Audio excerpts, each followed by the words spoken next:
I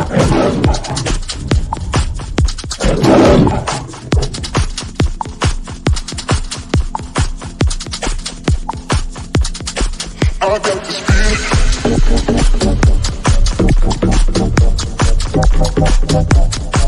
inside my bones.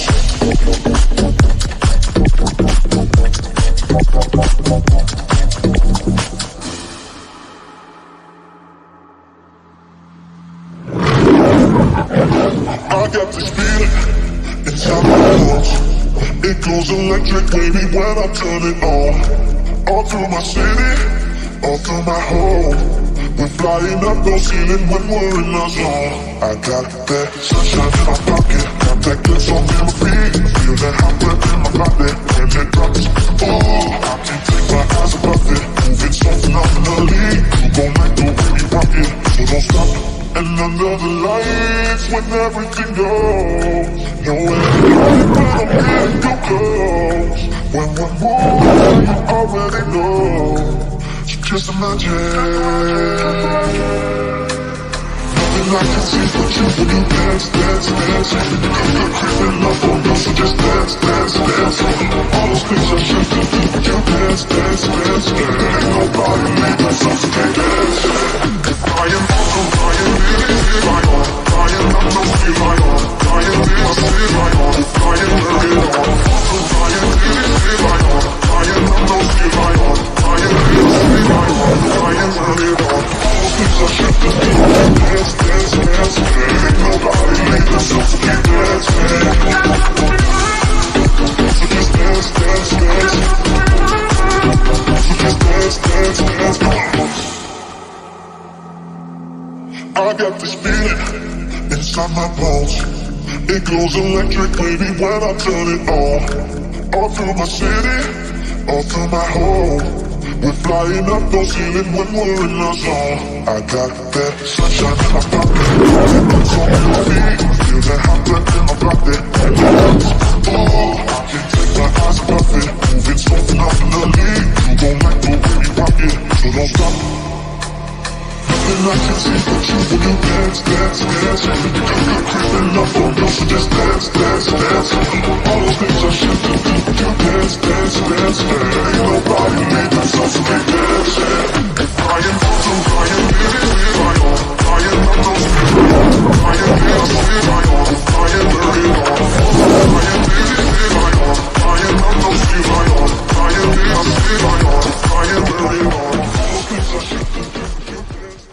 Listen, everyone, before the show gets started, I want to first let you know that you can always support the show via Cash App, Zelle, PayPal. All financial contributions are greatly appreciated, and we really do thank you so much. Now sit back and let's enjoy. On everybody, hopefully you all are here. You got your popcorn, whatever you need to get you a drink. Let's sit back and get ready to enjoy the show. Listen, we already got our precautionary disclaimers and stuff up here just to get that out the way. Anyways, what is up, everybody? Hope all is well. Praise God. Listen here. This is family, okay? This is family. We're going to talk about it. We're going to talk about what's going on, what's not going on, what happened, what did happen, what did not happen. We're going to get all down to the nuts and bolts and everything because Kim is family now. I'm telling you right now, she is family. I'm going to introduce her. This is Kimberly Brown, pastor, prophetess Kimberly Brown, and I am happy to have her on. Again, like I said, she's family. So we're going to talk about it. I'm going to let her tell her side of the story and get everything out that needs to be out and why she did what she did. Okay? All right. Hey, Mom Kim.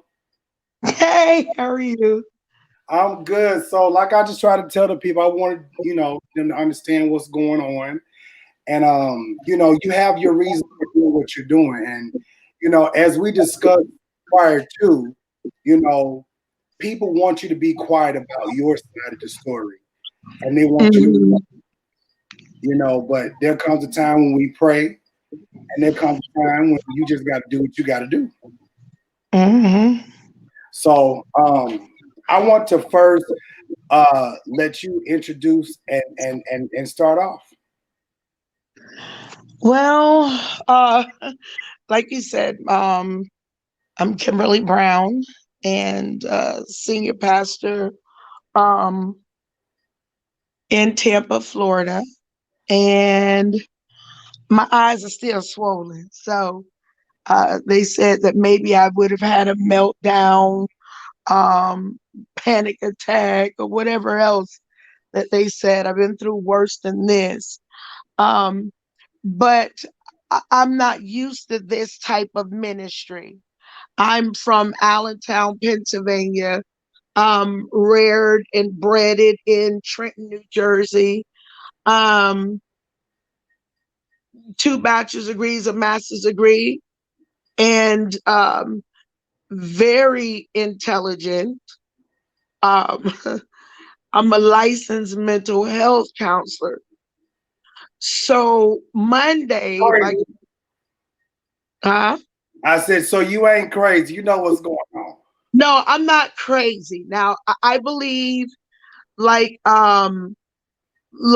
it's sold in books a million, books for dummies, computer for dummies. um I believe that everyone have their certain type of crazy, and to be honest with you, there is no test of psychological test unless it's a chemical imbalance or something is going on with you. um, a chromosome missing medically, terminology wise. But a lot of times, ADHD, ADD, bipolar, BPD, MPD, skits, all of that is only diagnosed by your certain behaviors. And altogether, you can have just like a poor piss day, and somebody will take it that you're crazy because you've had it. So if I could go to, I think it was, when was it? Wednesday? Yeah. Today is Today's today is Friday.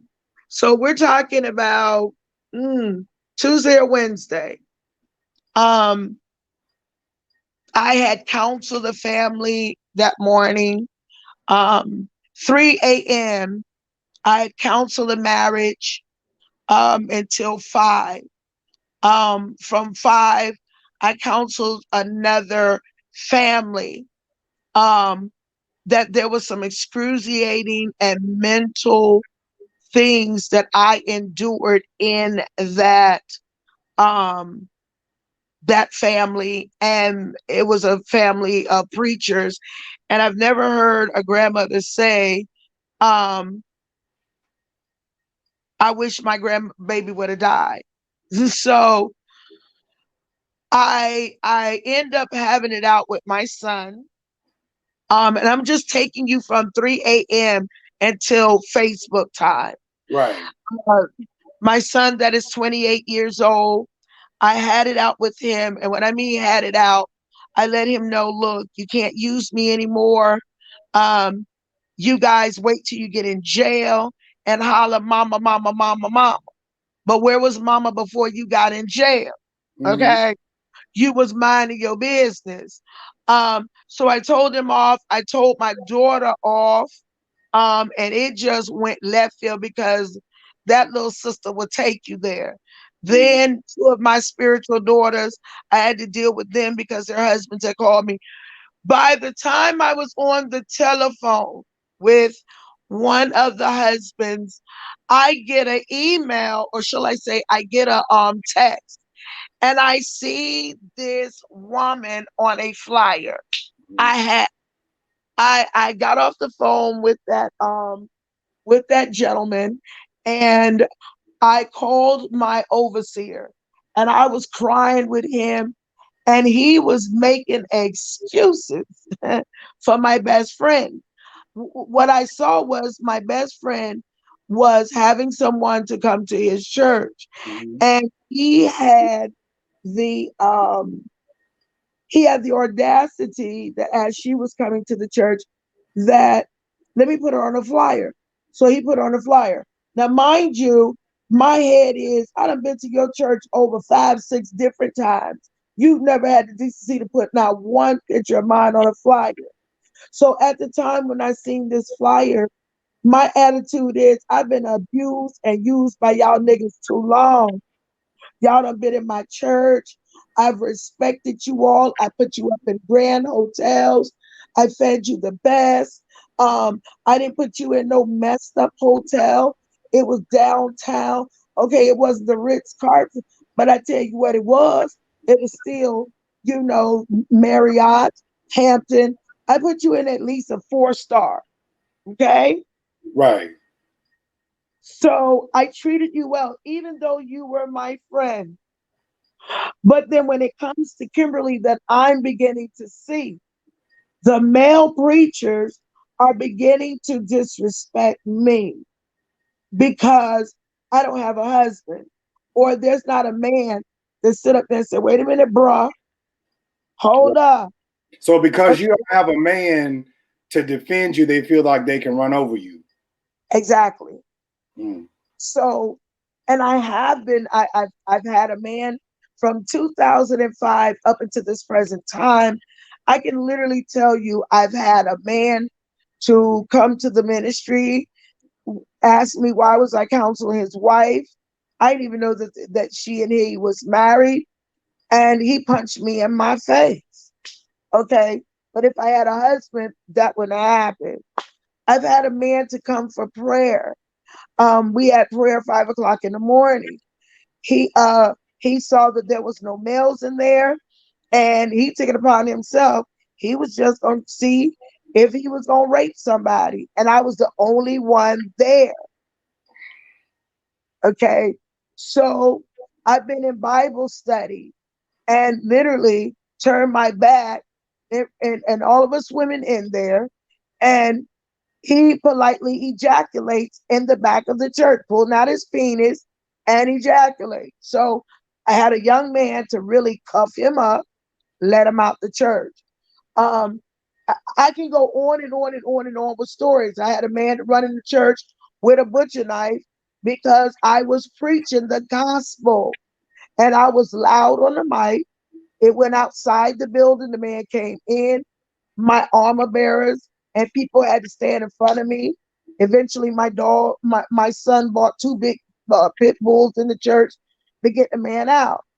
We have called the police so many times. Man come into church, he have a 45 in his backpack, threatened to do a Charleston defecation until I told him, look, dude, you may get a round off, but I promise you, you won't go to Burger King because I have my finger on the 38. Okay. So if that wasn't the top of the cake, my house was attached to the church.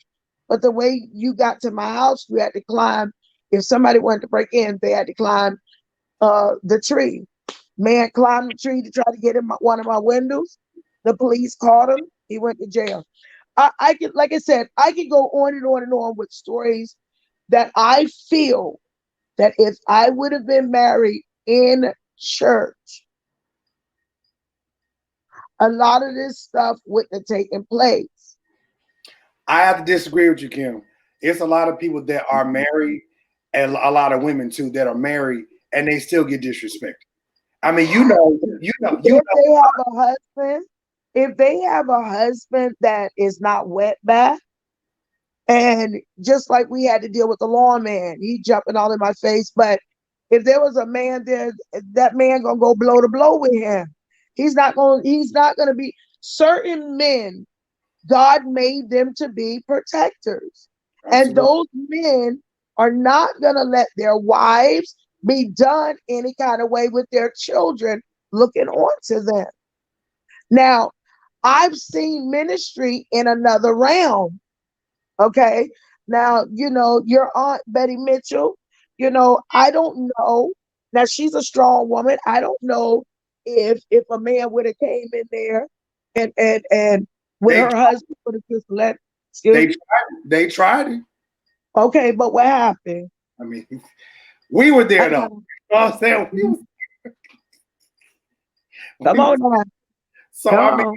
I get what you're saying, but this is my thing, Kim, because a lot of people want to know. They really want to know what made you pop off like this. They want to make. Well, They want. what made me pop off, I just explained from 3 o'clock that morning. till I don't even remember what time I got on the Facebook. But all I can tell you is that I dealt with a family from 3 to 6. I dealt with another family that was, I mean, a mental extinguish that you have to, first of all, you have to counsel people, and then you have to detox yourself when you get out of that counseling session. And I didn't have time for back to back to back to back to back to incidents that happened that morning, that I was dealing with them as they come, boom, boom, boom, boom. And then they were taking my mind back to when somebody manipulated me, when somebody used me, when I gave money, rent, paid water bill, paid this, paid that. And the last straw that broke the camel's back is when I received a flyer of of a young lady That was supposed to come preach. that's no, that is coming to preach, That's that my friend put her on a flyer, and he's a male. I said, wait a minute, let me tell this mother something. So I hung up and I called him, and I began to scream at the top of my lungs. I said, how dare you? I said, just the other day you had a birthday party and I'm across the river. You're going to invite people from Texas and you never invited me, but we're supposed to be best friends. Okay, you nappy headed Negro. I began to go off on that note. This was not jealousy. This was long time, 10 to 15 years. I can't count off my head right now, but ever since 2009, you and I have been Butt and Jeff, Bonnie and Clyde, um, um, ride to die in a different way as best friends. Okay, you mean to tell me people done came and told me stuff that you done said about me, and people done told you stuff that I said. But the difference between me and my friend, he don't give names, honey. I give names. I don't care. My mama taught me that if you gonna repeat something, be woman enough to repeat who said it and who did it. You know, we come from that same strand now. Come on right, now. right, I'm not right. gonna say you hold it in that, because at the end of the day, you get mad at me and release it. But if you're gonna be woman enough to say it, you better be woman enough that if it come back, admit to it. So, this is that my adrenaline was running. This Negro didn't invite me to his surprise birthday party that he found out about, and he started inviting people himself. He has never gave me the decency. And I feel with all the abuse from 2005, I feel like in some form, certain people are ashamed of me. And that's, and I have proven it, but people are not honest. Floridians, some Floridians, they're not honest. Come Right. from up north, we gonna tell you if you ugly, baby, that's ugly. That wig ugly show is, try another one. Am I too fat? Yes, you are too fat. But in the meantime, put something on. But what made me broke is this is what I'm seeing, really? And as I began to tell him about it, he didn't say nothing. And the fact that he wasn't saying anything, it made me even more madder. So I hung up. I tried to call a mentor that mentors, that put me in check, help me be that awesome woman of God in the public, never letting your slip show, acting like a lady when you want to act like a kahuna. But by the time I called him, he was not answering. Okay, so LeRon Atkins, I'm calling you. You're not No. going to answer me. You're not gonna help me. So Uh, yeah, I called my overseer, and I'm sitting up there. My spiritual father, I called him. I said, Kirby, Kirby done did it again. We just talked to that nigga yesterday, and he done did it again. He gonna say he gonna try. He's sorry, and he gonna do better. And this is what he do. That lying nigga. He done lied one time, he done lied 2 times. So I went off.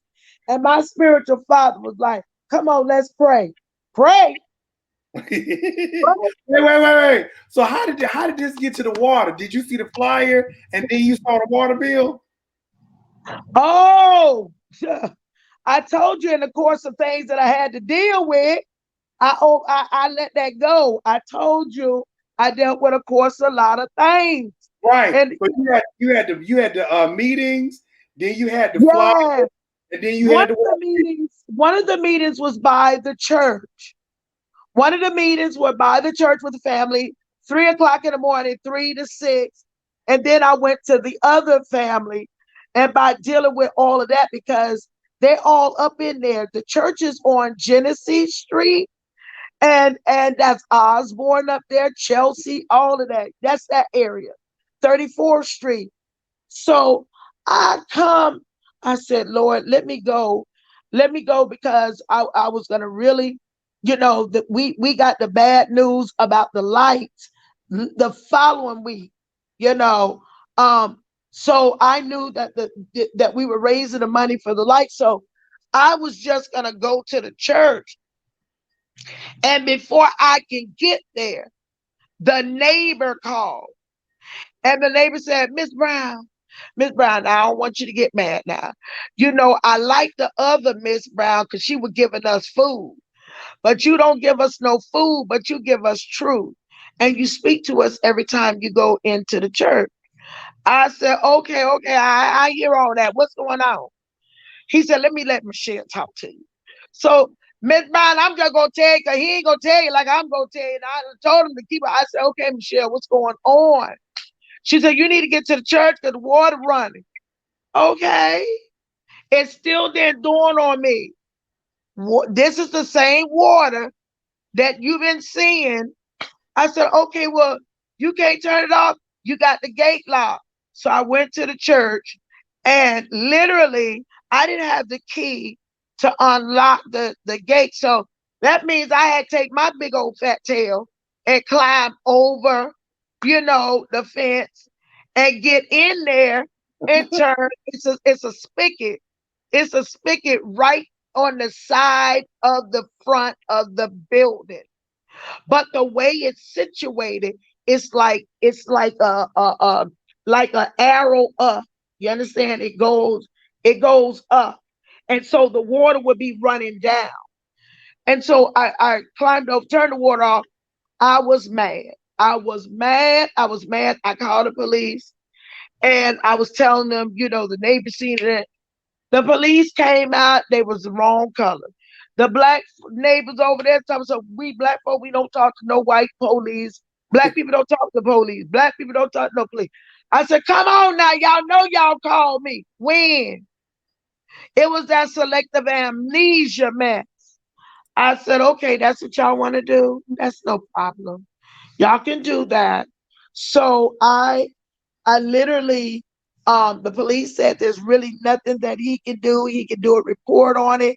That if it happened again, they'll know that it's happened, and they'll do a final report. Went home, dealt with my son, dealt with and when I say son, I'm talking about, I have spiritual children. I don't say spiritual, I say son. I dealt with 2 sons and 3 daughters that morning. On top of hearing a grandmother say, I would my grandbaby could have died. However, she said, I wish my grandbaby died, or my grandbaby could have died. And so when I'm on the phone, like I said, I'm on the phone with a situation and with one of the boys, and I'm on there and I see this flyer come across my page. It was an indication, because see, you can't just put a flyer on unless you get out and then you go to my page and pull it up. You can't just send me, it gotta wait for my approval. So Right. I seen in the So you was tagged in the flyer. yes. Yes. So you said that's kind of messy that you weren't invited and then they're gonna tag you. No, no, no, no, no. No, no, no. It wasn't the factor that I wasn't invited. It was the factor that I wasn't invited to an early event 3 days ago. Got you. Okay. And we got into an argument about That that. okay. Because you have to understand, me and my friend, I had to get on to him. Like, he'll wish me happy birthday, but he'll wait till 10 o'clock. All them other people, it's like he got stars in his eyes. Teresa Cox, you gonna give her at 9 o'clock. You get some old prophetess, some name brand prophetess or pastor, you give them their kudos. But when it come to me, my name is not famous, but the work that I put out in the house of God, you love that. It's as equal to anybody else. Me and you get together, we'll slay a demon and throw a demon across the it ain't nothing. So we're not coming into church talking something.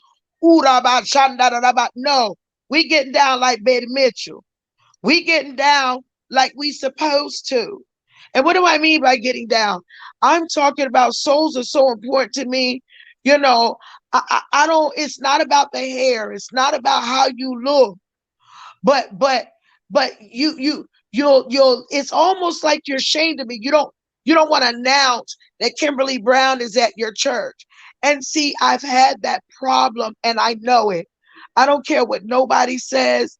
When I come around the anointing on my life, and some people that are not discerning right, some people that are not saved or even balanced, they would never understand what I'm getting ready to say. And what I'm getting ready to say is there's one gift that I have. If your best friend or anybody you love or whatever, if they have done you wrong and they're hiding it from you, they've stolen from you, they did something, when I come around, the anointing on my life force it out. It'll force it out in a minute. So And, go ahead. Pastor Kim. So in all of this, you got the counseling that you're dealing with. You got other people calling. You got the ministry flyer, and then now you got the water. So this is a big bombshell of a lot of things going on at one time.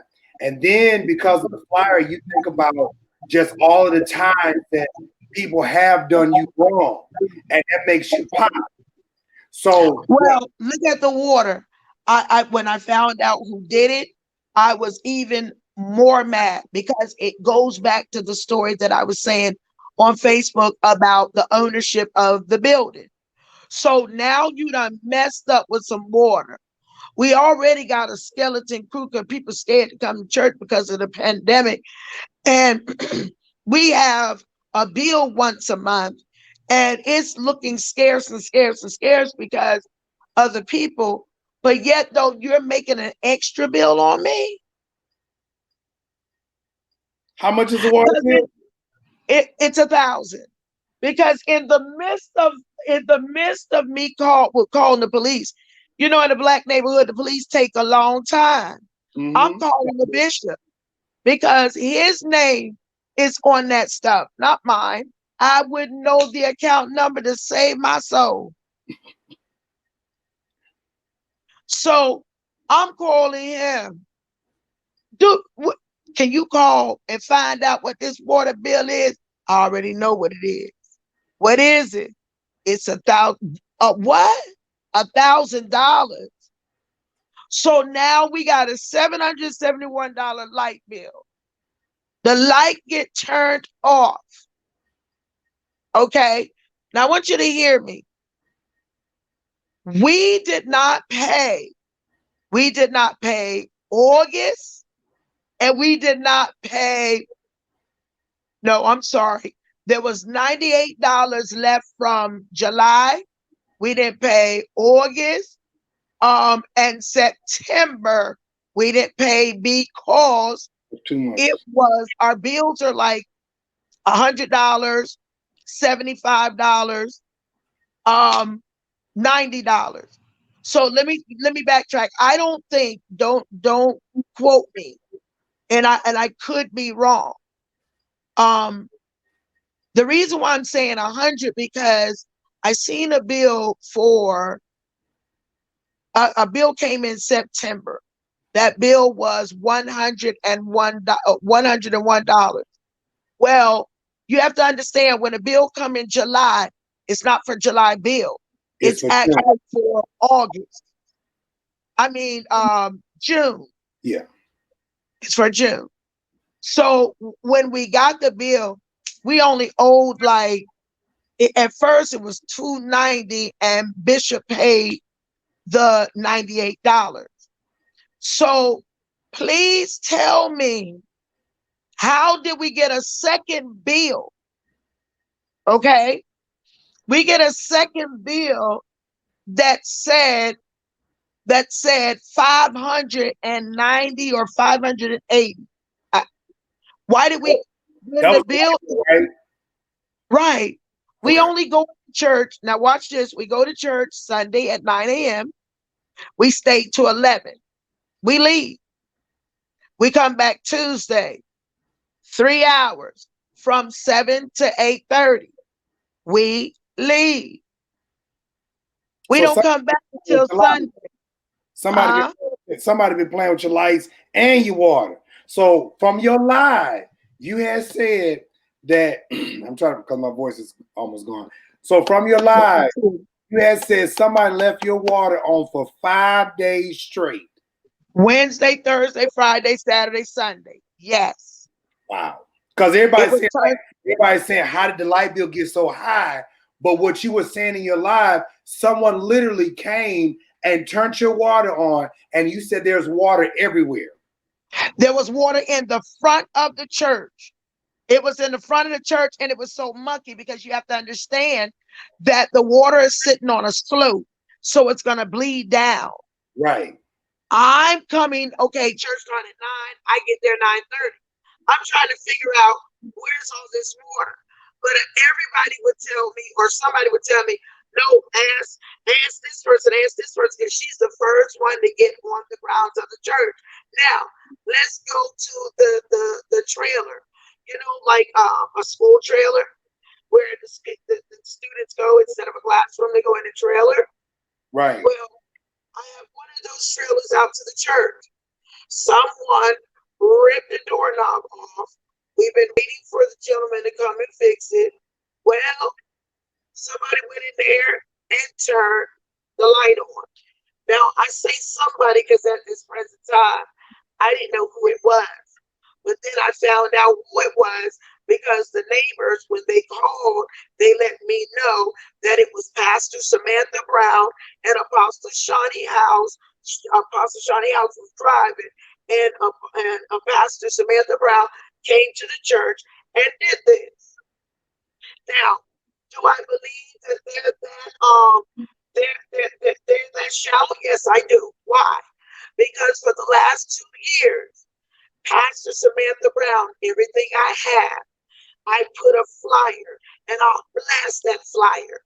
I'll pay somebody to blast every 5,000 of mine, 5,000 of the church, get it in Instagram, just blast it. Well, Samantha Brown goes on the flyer and say, don't go to that church. That church is filled up with witchcraft. Yes. Yes.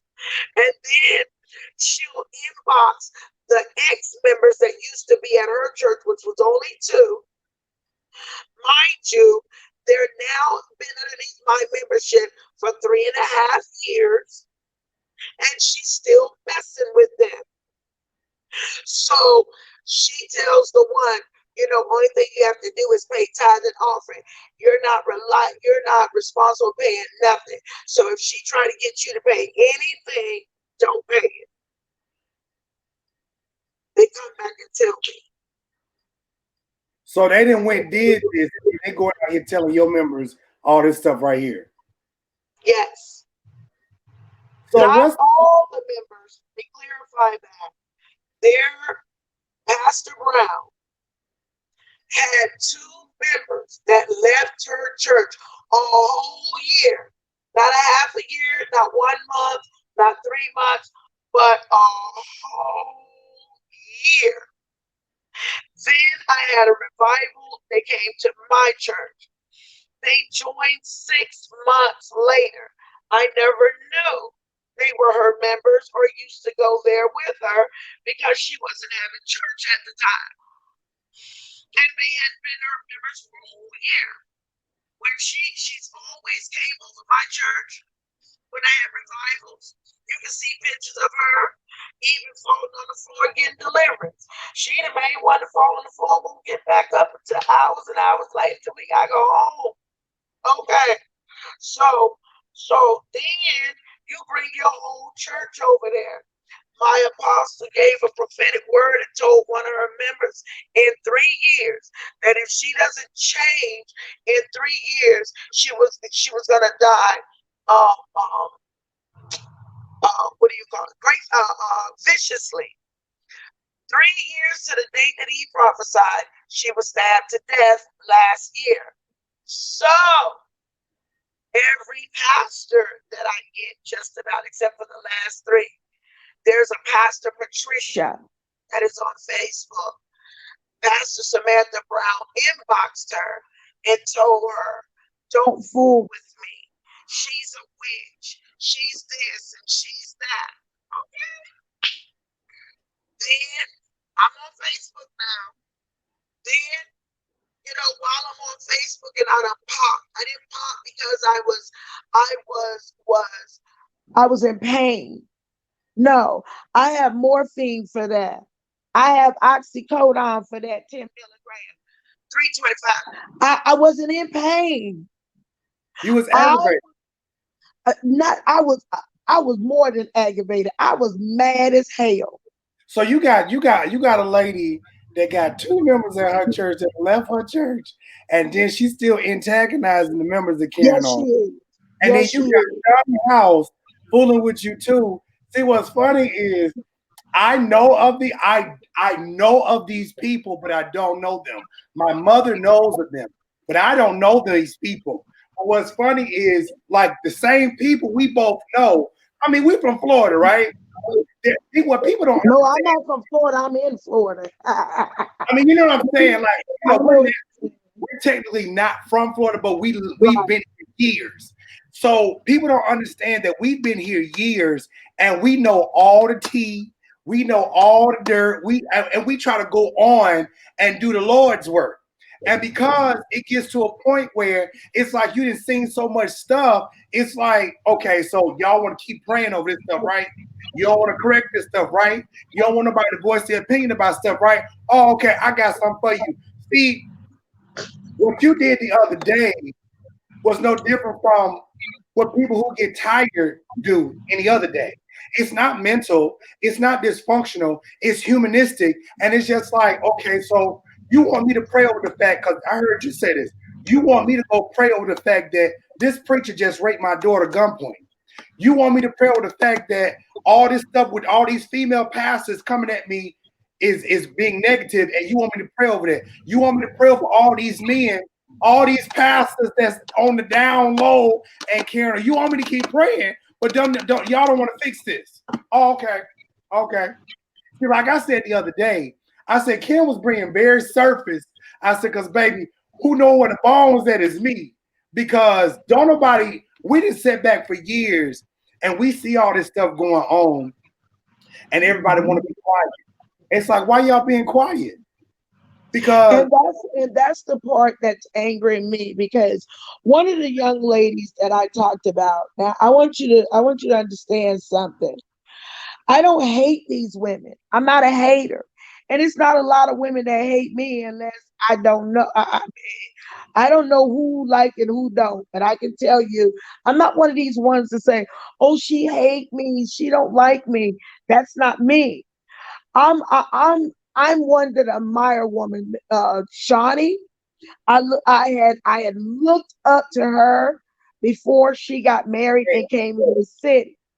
hey, Now, it was a saying. I don't know how true it is that Shawnee thought that everybody wanted Prophet House. But you have to understand, Prophet House was here before Shawnee was. Anybody could have took and went forward. Did nobody want the Prophet House? We respect the Prophet House, but did nobody want him? You understand me? But Shawnee, and she got him, and the rest is told. But for her to come in with a stank attitude, the attitude like, you know, I'm Brody and bougie. See, baby, you gotta be bougie in a 5 bedroom home, 4 bath, car garage, 2 to 3, and and your man paying for it. And you're bougie when you got real purses. You not fake knockoff purses. See, you bougie when you can buy that 9th grade or that 10th grade, or just go to India and get the hair. I don't know where you at, but I'm saying it. See, you get bougie for that. You get bougie. You get bougie when you got money in your pocket, and you can do some stuff.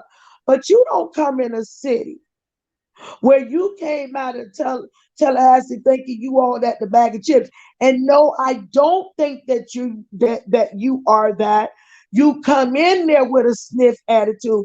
Why does Kimberly Brown say that? I told you I call names and take answers later. I'm not gonna curse today, but I am gonna call names. Okay, so I had a member by the name of Prophetess Shannon Diaz. Prophetess Shannon Diaz was sitting right beside Shawnee in a church, and she said, "Oh, how are you? Do you know my pastor? Who's your pastor?" Prophetess Kimberly Brown.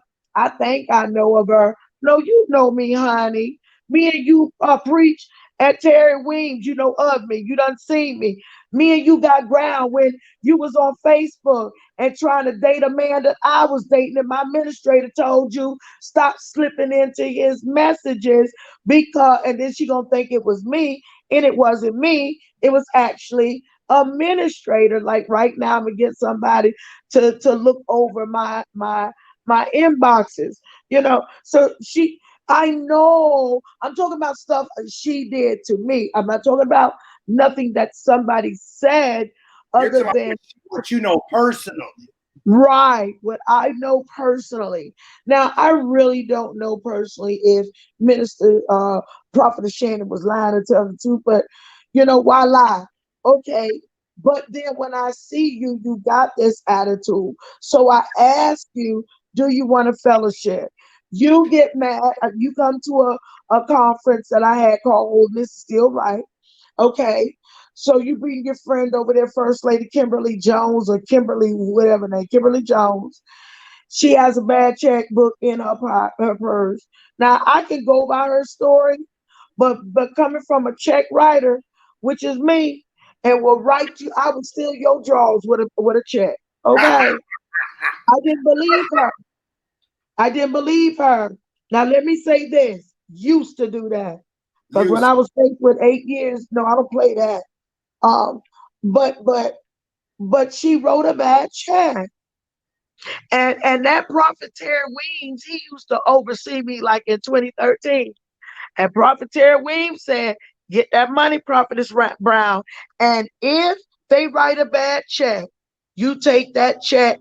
No, he said, you take that check to their bank. They better not put your church name on the top. And if they don't cash it through, put a check fee on it. I've been doing that for years. Shawnee got mad because I told her friend she gonna give a check fee. So so they've been now around the here war bad check. begins. Correct. Now the war begins. Every person I call to do revival, she go behind me and get them. She come in my church, don't speak to me. Sit in the back and act bougie when I have my overseer. It was only when my overseer came that she wasn't supporting it because them couple of dollars that she put in the offering. No, baby, it ain't nothing compared to every time I step my foot into something you had. I put $100 of an offering. Okay. So, see, the games we women play in church is awful to each other. We sit up and see if you got a finer shape than we do. And some of them women with them snatch bodies, they done put silicones in their butt because I'm paying for Dr. Johnson whites now, you know. And these are people that go out and lie on me. And I've done it for I've So done they it. got quotation booty. Yes, that came in my office. Pastor, I need you to pray. Pray for what? I want you to close your eyes. You got to get you got to get this. I open up my eyes to your booty with bruises on it, cause your basement diarrhea is fake. So now you gonna go out and lie and tell me something. I got a fake butt. No, baby, that's fat. That's fat after having 5.5 kids. So that's fat.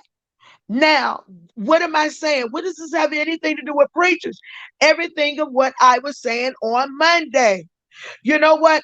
I begged Shawnee, let's do ministry. We women, we fight too much. We don't appreciate each other.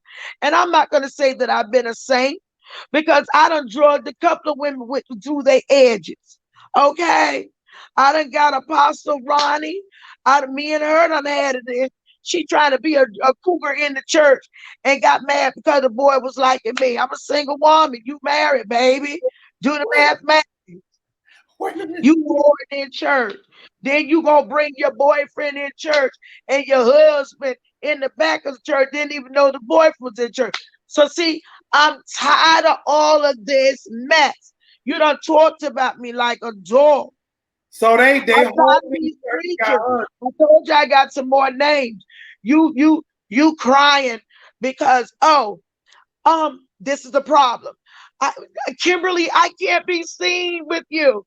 This woman of God is the only one that was honest and told me that. She said her name is Michelle Proctor over in Bradenton, Florida. She said to me, she said, Prophetess, if I be seen with you, she said, Tammy Robinson and Lynn Sims won't like me. Okay, Lynn Sims is the one that was on the picture of my best friend that's coming in to preach. Now she don't like me because she told me something about the man I was engaged at the time, and I went back and told him. Well, looky here. You should have got the memo. Don't come and tell me something about the ones I love, because I'm gonna go and tell them. If somebody come and tell you something about your sister, your brother, your mama, your daddy, whoever, you maybe not, I don't know, maybe not your daddy, but you still gonna sit there and tell them. Come on. Anyway, you can call me bad mouth, messy, whatever you want to call me, but you're not going to talk about my family to me. You're not going to come and tell me that my spiritual son is gay and he done went and married his wife. Why would you say my spiritual son is gay? Because he didn't like your old self with your fake titties and your fake booty? Baby, I done had it. And then you done tried me and wait a minute, what's going on, Janice? I don't do women. You beautiful. If I did do women, I would do you. But baby, I can't get into eating cat. I can't get into all of that. This is all that I see. I was mad on Wednesday. I told you on my page there was some more names I was gonna call. So I leave that for my show. At any rate, Come on, Kim. now I want to talk about this stuff right here because people thought that I'm church hurt, but I've been church hurt. But there's something that made me pop, boom. I'm tired of you, Samantha, Pastor Samantha. Got my water bill and you still messing with the church after 2 years. You done sat there last year and took me to court, took your partner to the court, and then go take poor Reverend Dixon that you done rolled around on this ding-a-lang and thought that that man wasn't going to file them papers in that court. And then you thought that you was going to be able to pay him $4,000 give him some sex and some head, and he was gonna give you your property back. Baby, all you got was a stink mouth full up with calm, and you then got mad at me and gonna tell me to stop the contract. I'm not stopping no contract because I didn't even make the contract. I'm So, only telling you the truth, what's going on. well, she's sucking the pastor dick for the property that you in right now. Exactly. Which was hers. See, you got to understand something, DeMario. Let me break it down. If you call the property tax of Hillsborough County, they would tell you in 2017, it was either the number of 12 times or 22 times that church was quick deeding. That's all she was doing is quick deeding the church, quick deeding the church. Now, I'm not going to say she wasn't wrong for that because I don't know if I would have needed some money and the church is in my name, what I would have quick deeded it too. I don't know. If my son was in jail, I don't know. But I would pray about it first, though. So she quick deeded the church for $8,000. Now, think about it. When you quick deed it, the other person put their name on it and it becomes their property. Guess what? Well, When you she thought that she could have sex with him, roll around on his dingaling because he's 89 years old, and he don't put it in his name. He just hold the quick deed and give her the 8,000. So she goes to her partner, Junior, and she says to him, I want to sell my duplex and I want to sell my church. I just want to quick sell it and just go to Georgia. So he looks into the property, come back and tell her, you don't own the church. She said, wait. Yes, I do. She said, who own it? Reverend Dixon. So she went back to Reverend Dixon, cussed him out, tell him out, I laid on your dick. I sucked your penis. And you mean to tell me you gonna go ahead and still put the property in your name? Yes, ma'am, he did. So, yeah, that's what happened. That's what happened. the And church so, that you're in. yes. So she thought she was gonna suck the pastor dick, and he was just gonna give her the money. Man, you must have had that pop. She had that pop. Exactly. So then she calls me and she said, Brown, you know anybody want to buy a church? I'm selling everything in the church. And I said, no, let me call Dr. Jeffrey Johnson because he was looking for a church. Let me call Bishop Stockton. So I called Dr. Jeffrey Johnson. He went by. He said he didn't like the church.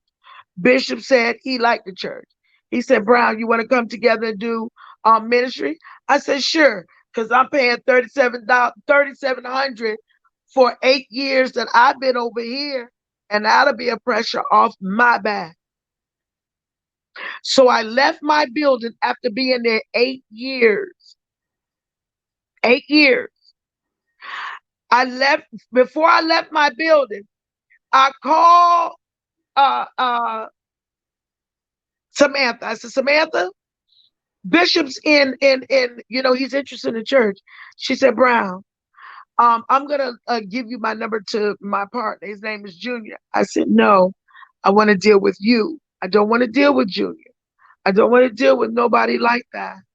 Let me deal with you. No, I'm gonna be out of town. So Bishop Stockton and Junior met. Samantha called her partner and said, I didn't have the guts to tell my friend Kimberly, but don't work with her. I don't want you working with her. Why? Why? So he worked with Bishop. Bishop he got the building, everything. This was in the last week of August. We had to move out in October because I'm leaving a building.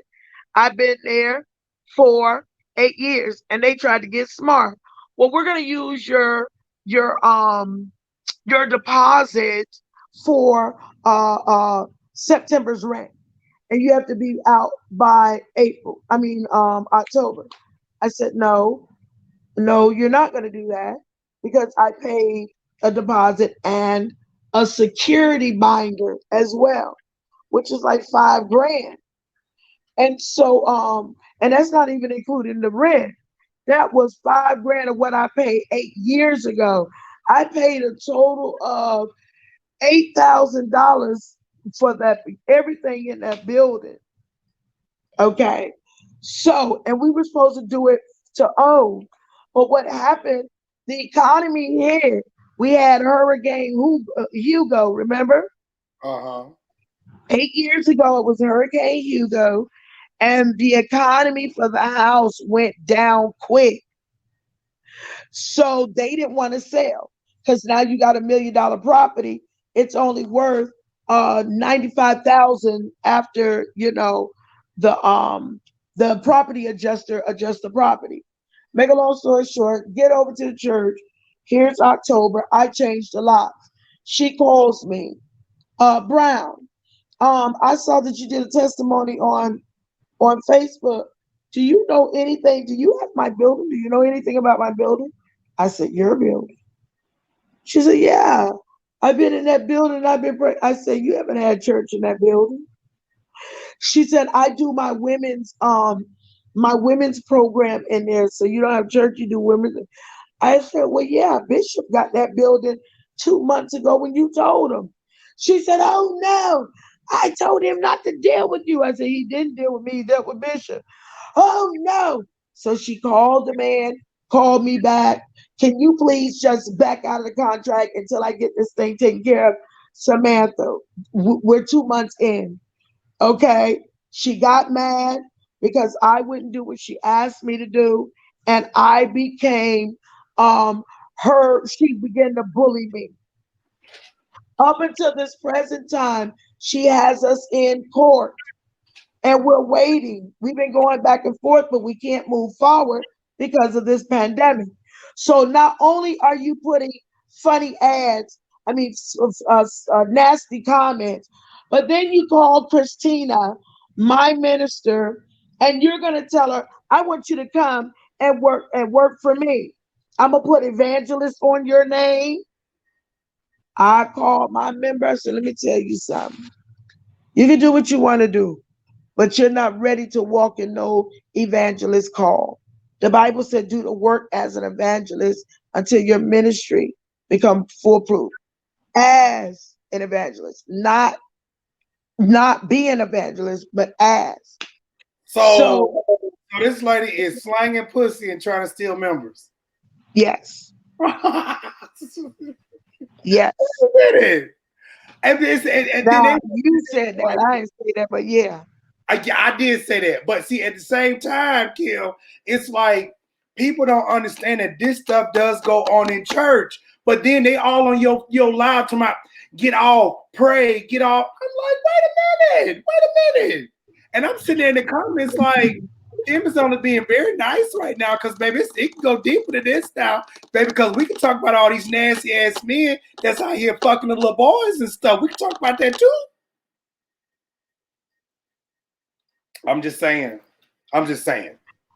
Now, see, I do know something about that, but I don't know nothing about that. So, but what I can you hear me? Yeah, I can hear you. What I can say, my intentions was not to expose to hurt, but to expose how bad you're hurting me. And all I want is the fellowship. Can you get me some water tonight? That's all I want to do is the fellowship, and you take my kindness for weakness and you're lying. I'm working behind the scenes. If you don't like me, just tell me. If other preachers don't come to my church. There's one pastor, her name is Apostle Michelle Kelly. Everybody has respect. When I say everybody, all the preachers have respect. I was walking closely with that woman of God. I knew things about her that she would relinquish to me that I would not bring up, but the hurt that she did to some of the pastors that were with her, yes, I went and warned those pastors because the members were coming and talking to Apostle Michelle Kelly about their leader, and she was secretly stealing them. She was stealing people's So, members. yeah, they would come to her and talk to her. And we're not talking about dumb members. We're talking about members that makes over 65,000 a year. Now, when there's some pastors, and I'm not going to say who, but I'm going to mention this one. I'm not saying DeAndre Douglas is doing this. I'm not saying that Pastor DeAndre Douglas, what I am saying, he has a plan. He's He's a strategist. And as I watch him, how he strategized in the church, because on one set, the church is a healing place, but on the other set, it is a business too. And if Absolutely. you don't take care of that business, guess what? You're going to be in jail somewhere. But DeAndre Douglas will see a school teacher that don't have no church home. Come and go to my church. I want to use you in this. And he'll create something for her to do in the community or within the church. You understand what I'm saying? Or Mhm. no? No, no, no. Because I if get. I had the choice, I would do, I mean, something, and I do that. I had them dancers. I want y'all to wear y'all peppermint hair, y'all mermaid hair, y'all red hair. Come on.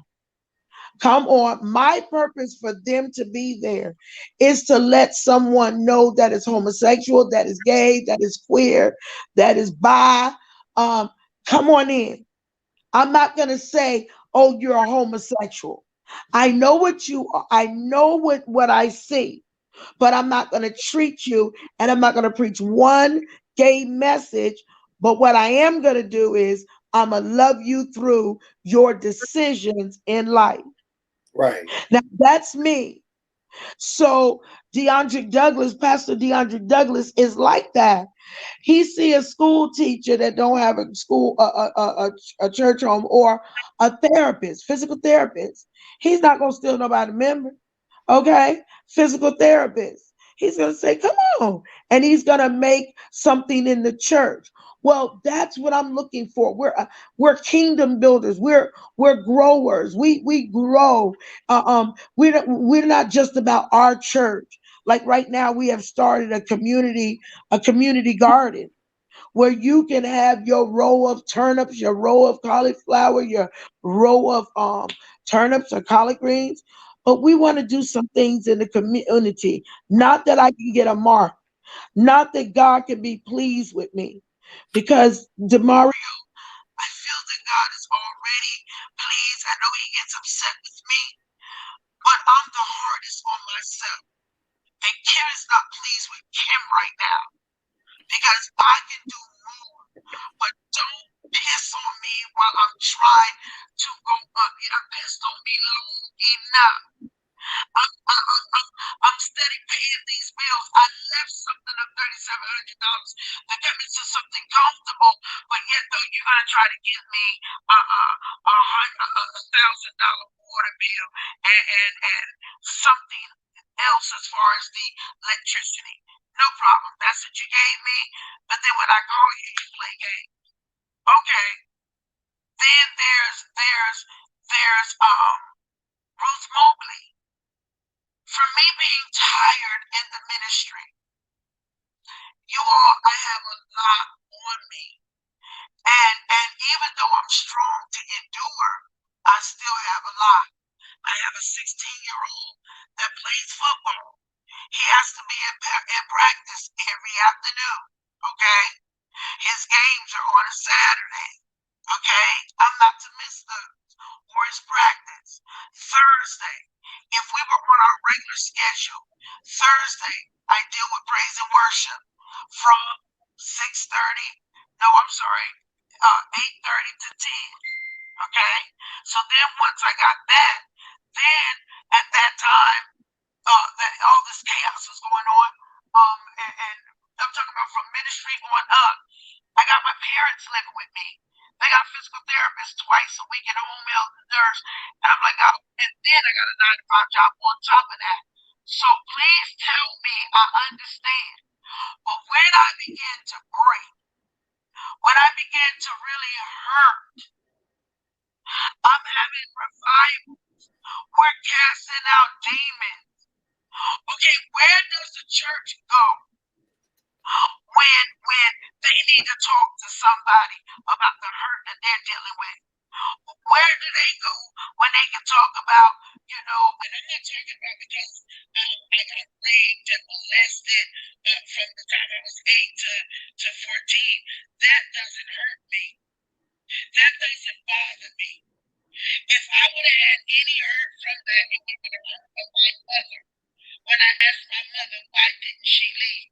I left my husband, who's an apostle, and touched my daughter's breast and tried to blind his eye and take it out.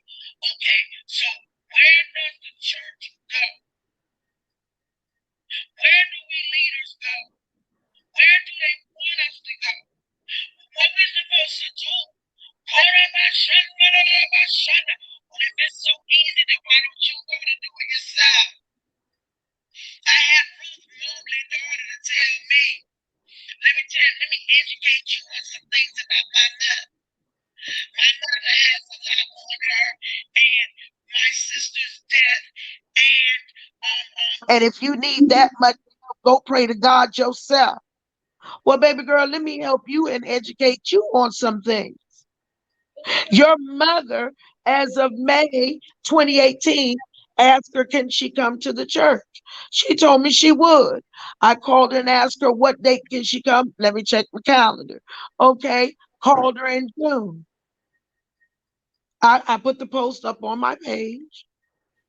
It says, where do we go when we're at need? I cried out to this so-called, let me say this, to Apostle Ruth Mobley. Why? Because she was preaching everywhere. She has a lovable spirit when you meet her. When you meet her. When you meet her. Afterwards, she have a loving spirit because you don't have any contact with her. Okay. She tell, oh, Prophet Brown, I'm going to be over there. One of the members called her over there a long time ago. That was a thing that they were doing. I wasn't even involved. Matter of fact, I came in late, caught a little bit of it. But make a long story short, I'm pleading with her for a year. This is what I said on Wednesday, whenever I went off. Um, she said, "Oh, prophetess, I'll come over and do a deliverance." And when I come, listen to this. And when I come, I don't want you to tell nobody. She don't want nobody to tell that you come to her church. Did she come to your church? Yes. If you read those texts on my page, those inbox messages, you'll see that. So I'm like, what do you mean you don't want nobody to know? You don't want nobody to know that I'm here. You don't want nobody to know that you're dealing with me. So Demario, that feeling was already on me. I have felt like since Apostle Kelly made my name bad, because Apostle Kelly was talking bad about this one leader. I went and told his mother because I grew up with him. I didn't go tell all the preachers she was talking about. I went and told that one. I said, Mother Agnes Young, just watch out. Pastor Kelly is saying some stuff about you and your son. I told her what Apostle Kelly was saying. And guess what? Pastor Kelly told them I was lying. So I look like a liar. She told everybody, don't believe her. She's a lie, lie, lie, lie, lie. So 5 years later, I go to her. No, 5 years, 5 years later, my dumb behind go back under her. This is now in 2010. Um, I go back under her. I go up to Denver, Colorado, because I got a job as in being the coach for the not the coach, but the chaplain for the Denver Broncos. And then I was engaged to one of the players. So I go up there December the 8th, call Pastor Kelly, let her know where I was going. Then began to snow out. They had a snow blister. I called her. I told her I was snowed in. No airplane is leaving out, and I can't get there. So I then called her later on, 2 days later. I called her assistant, Brenda Williams, evangelist. Where is Apostle Michelle Kelly? Baby, don't call her no more. Your armor bearer said that she was afraid for her life. Apostle Kelly took her into a safe house, and she can't see you no more or talk to you anymore. Wait a minute. So after Apostle Kelly talks to her, she figures out that she's in trouble and she got to run for her life.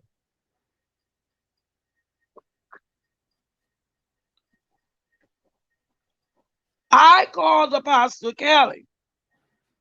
She finally answered the phone because I sent her a text and told her Evangelist Brenda told me what's going on.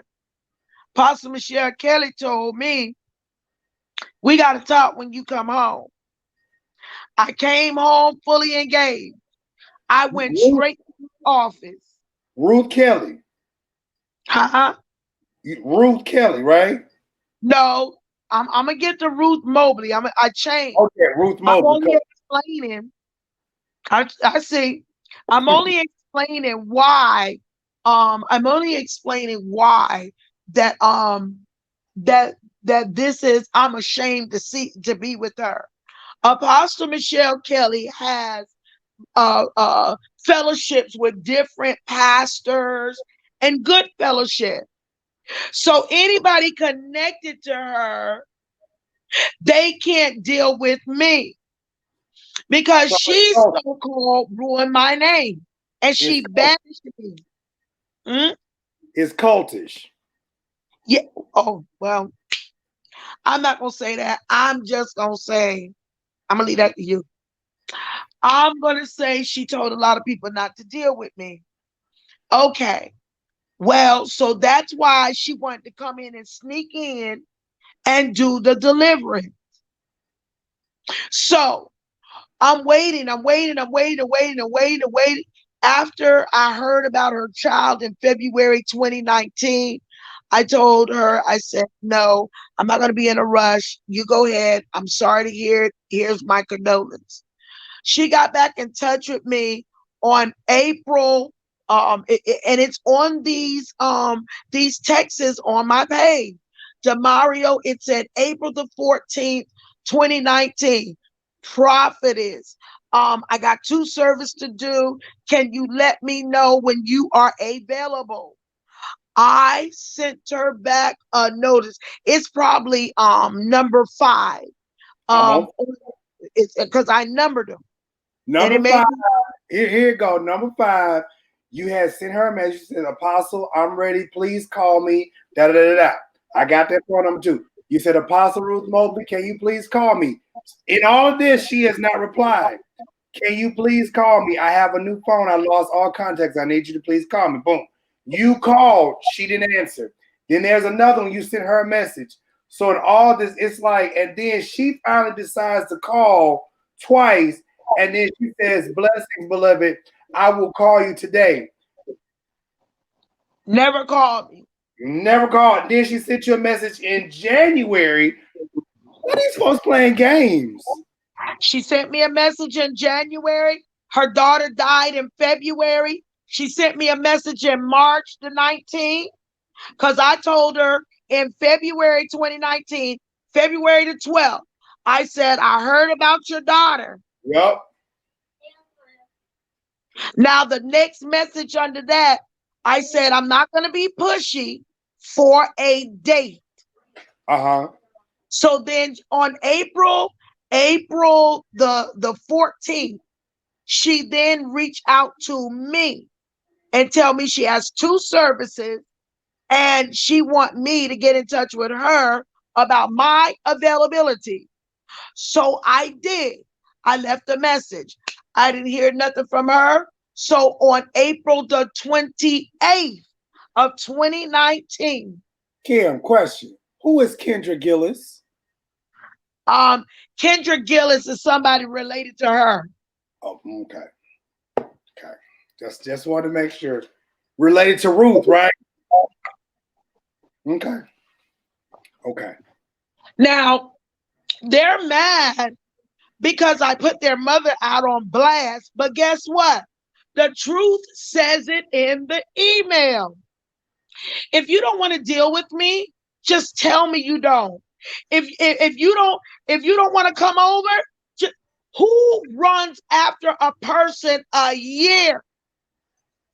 And this is how I knew she was lying. And this is the kicker that I never said. You ready for the kicker? Okay. So my sister in Christ said, Brown, who does good in deliverance? I said Ruth Mobley, Michelle Kelly. And it doesn't matter what they've done to me. I'm gonna tell the truth. You don't destroy a person just because they nasty attitude. Gifts and calling comes without repentance. So she said, I'm going to call her. I said, call her. Guess what? She called her, and guess what happened? Demario, she went for that date. She went to preach. She skipped and hollered all over the place because she saw me there, and that's what prompted her to come in at April the 19th, April the 14th, and ask me my availability. That's what made her come in and ask me that. April the 14th of not 19, April the 14th of 2019. April the 14th, 2019. It's in blue. She comes in. She says she has 2 services. April, it should be, if you go on, it should be my number 6 or 7. Do you see it? Okay, I see 7. What does 7 say? 7 says, Happy New Year, Apostle. Checking in with you. No, Everything. go to 8. Go to 8? Okay. This is April 2019. Okay, this one. Okay, you must have put this one up because this one stops at February. It stops at February? Okay. Well, then it was on her. I tell you what, it was on her daughter's ones that she put on. And I'll go in and I'll still put that one up. Okay. But there was one that says, like I said, April. And if I look at it now, but anyway, she inboxes me, but she gives my sister in Christ a date after I've been on her for a year. So I asked her, I said, I want you to get your friend, because your friend used to be a spiritual daughter of hers. I said, I want you to get your friend and find out what's going on, why she won't come in. Found out that she is close to Apostle Kelly. Apostle Kelly and her been talking, and Apostle Kelly told her not to be messed up with me. But yet she's on my inbox asking me to get in contact with her about my availability. Now, one time, if she said no, I said, please, I need deliverance. This is on one of those that you already got. I asked her, please. And I don't understand, because this is not about telling on her. This is not about saying, oh, look what you did. Look what you did. You know good. No, she's still anointed. She's still appointed by God. She still can cast out a demon. But my question is, where's the love? I don't care what. Okay, if I'm damaged goods, then love me through it. And this is why homosexuals are not in church. This is why strippers are not in church. And all of them are not in church, because when they come, they have a gift. A lot of them are my children smoke reefer. They smoke reefer. They smoke so much of reefer that one growing a farm, and one had the reefer up there in the kitchen of the church in my old building. And I was praying, and God let me know that they had it. I never seen reefer. I never smoked reefer. I never was like that. My sin was writing checks. But make a long story short, where do I go? Where do the church go? Where do the church go that they can't be judged? They're dealing with a situation. And this young man told me, he said, Pastor, I love you 5 years ago. He said, but I want you to tell my story. He was dealing with homosexuality. This man got a dildo stuck in his tail and called me and told me, said, Pastor, I need help. And I went to his house. I said, well, what the hell am I going to do with that? So I boiled some oil. I pour and I let it simmer. Put a little ice cubes in it because it was too high, and poured it down to his crack his tail. Put some gloves on and pulled that dildo out of his tail. Now I'm a pastor. We do more than preach. We do more than prophesy. We do more than that. This pandemic is gonna show you who's real and who is a lie. Okay, I had to go on my phone. I'm sorry about that. Go ahead. Go ahead. Do you understand what I'm saying? Mm-hmm. No, you don't. This pandemic is going to show people. I did not get deliverance through her. I didn't get deliverance crying out. You want me to tell you who I got deliverance from? Who? My cousin that get high on crack cocaine. Well, that's usually how I go, Kim. It be the folks who we least expect that got power. Half these folks, let me tell you something. And I'm glad I'm moving around now because my legs are starting to go to sleep. The funny part about this is a lot of these people that you have named and a lot of people that you put out there, it's a lot of these people that like fake, phony, and stuff like that. And then they But want see, but before you say that, only reason why I wanted to cut you off, I'm not saying that Ruth Mobley is fake and phony. I That's not wasn't what talking I'm about saying. Ruth. I wasn't talking about No, no, Ruth. I I'm know what just you're saying. saying. Right. I I'm know what talking you're about in saying. general because what people don't understand is like we had already talked is that in Florida from Tampa, Lakeland, Bartow, Orlando, Miami, Ocala, a lot of these people that we know, it's like everybody wants to talk about somebody dealing with witchcraft, but it's like everybody want to hold members. Everybody want to sit out here and And and, that's and another backbite and stuff. that's another thing. One of my members told me they wanted to go. I said, baby, I bless you. I give them roses, I give them a certificate, and I tell them get the hell on. If that's what you want to do is leave, then leave because I'm not gonna hold you. But here's the kicker. Here's the kicker because somebody's going to say, how can she get delivered from her crack cocaine cousin? Because she wasn't on crack and she had sobered up for 2 weeks. She said, come Uh-huh. here, cousin, you need prayer. That woman slapped that oil on me and began to pray, and I began to cry out, and I was purging and all of that. So now that I exposed you to me, you hurt me. You hurt me. But I wasn't so hurt on Wednesday whenever I went on Facebook. I was mad that y'all lie. Yeah, oh, I love God. Okay, you want to be seen that you're mighty, but what about in the back of the scenes?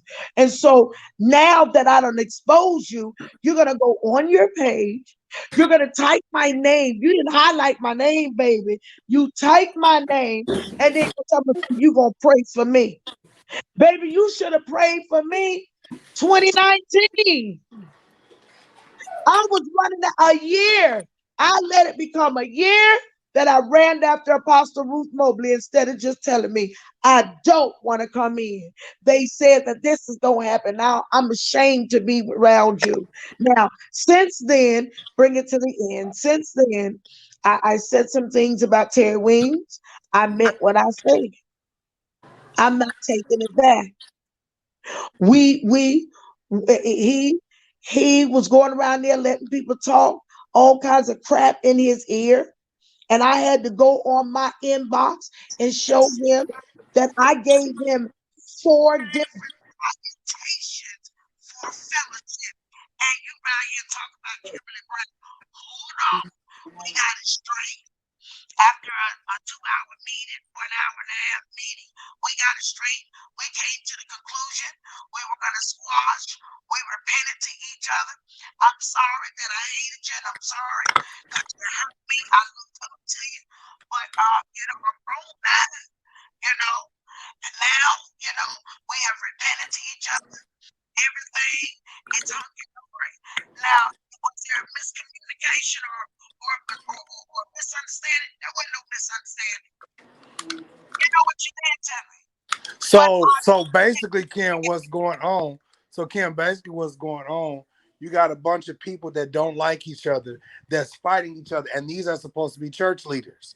You got a bunch of people that's talking about they're supposed to be saved, that's going around here talking about each other behind their back. And then on top of that, all that backbiting, you got a bunch of folks around here that's swinging dick and swinging coochie.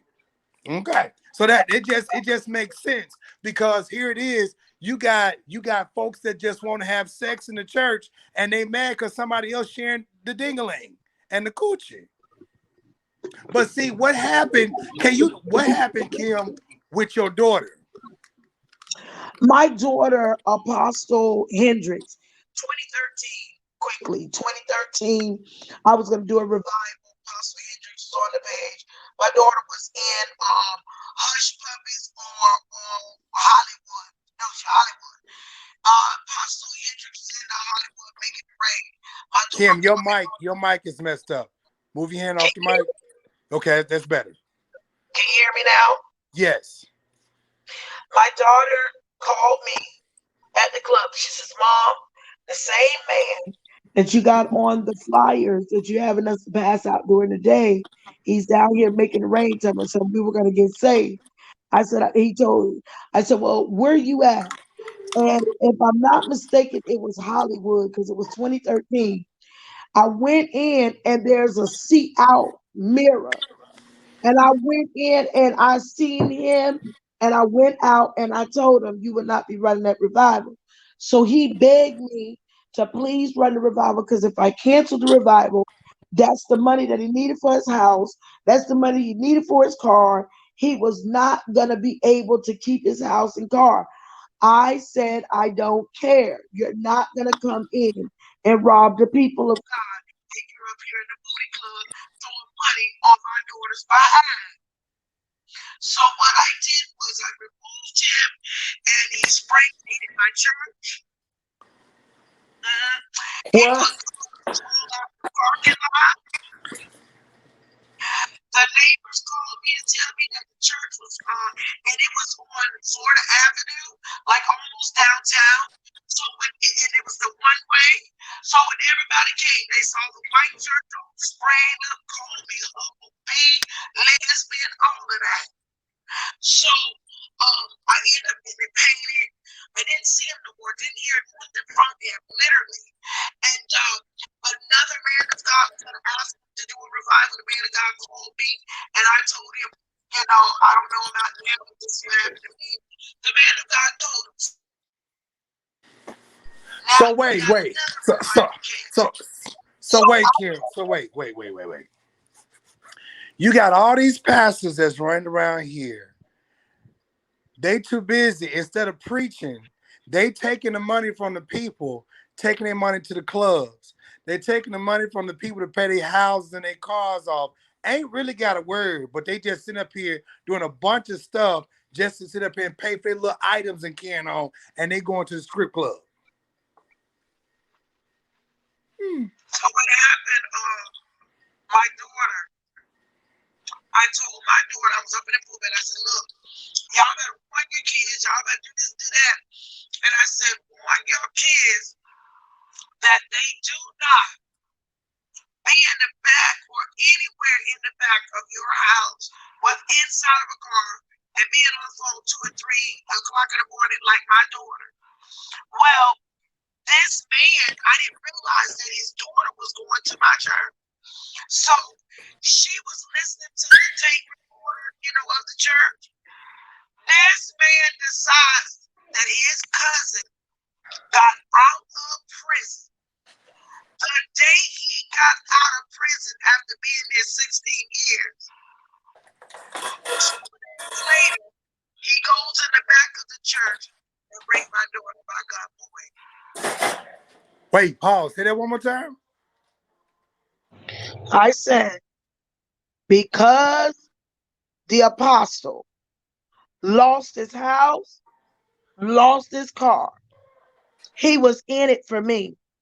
So when his cousin got out of jail, out of prison for 16 years, of brutally raping and assaulting another, 5 days, 3 to 4, it was within in that week that he told that man where my daughter was and he would get off scot free. Well, he went in the back of the church and by gunpoint, he raped my daughter. When my daughter tried to, when we called the police, they tried to treat my daughter like that had never happened. So she did not do a police report at first. So what happened was he ended up, I think she ended up doing a rape kit or something, because he was covered with her, but he wasn't covered with no other ones. He went 2 streets behind us and raped a grandmother and a 9-year-old. This And is he the just went to pastor, or is prison. this somebody else? The pastor, the apostle's cousin, he told his cousin to rape my daughter.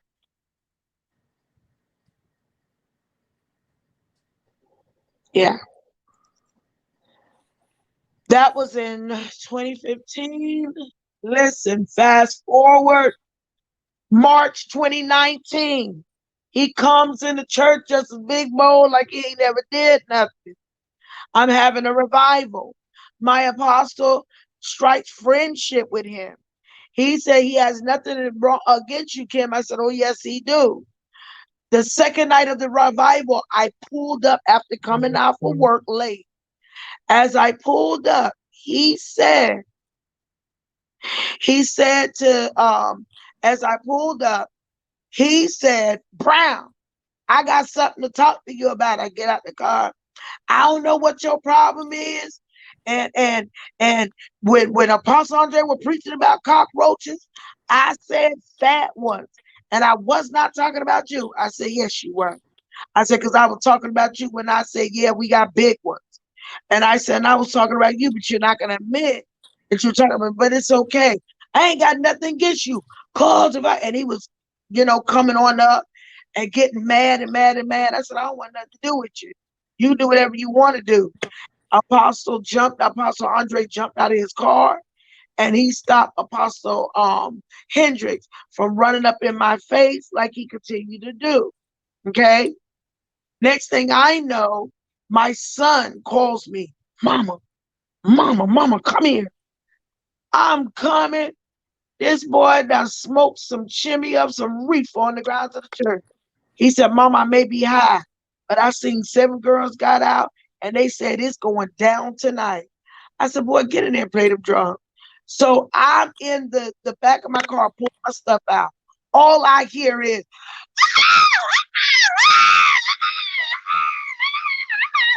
I'm like, what the hell? And Apostle Andre runs into the church. He went in there while they were praying and as loud as he could. I don't know why y'all following that woman. I don't know why you're doing that. She's outside cursing. She's outside doing this. My son jumped off the drums and said, I don't care what my mama do. She's still a pastor. And you going to respect her partner. Get up out of here. So he told the girls, you know, he got the baby and he whispered. And when he did, that's when they jumped up on my son. And then it was like the right side going up against the left side. And it was a mess in that church, fighting. And I paid. Why? I had a program the next following week. The Apostle Raymond Williams heard about it. He said, my wife and my daughter is not going. I'm not going to let them go because this chaotic mess. I called him. I said, it's unfair that you judge me when I don't even know why this happened and where is it coming from.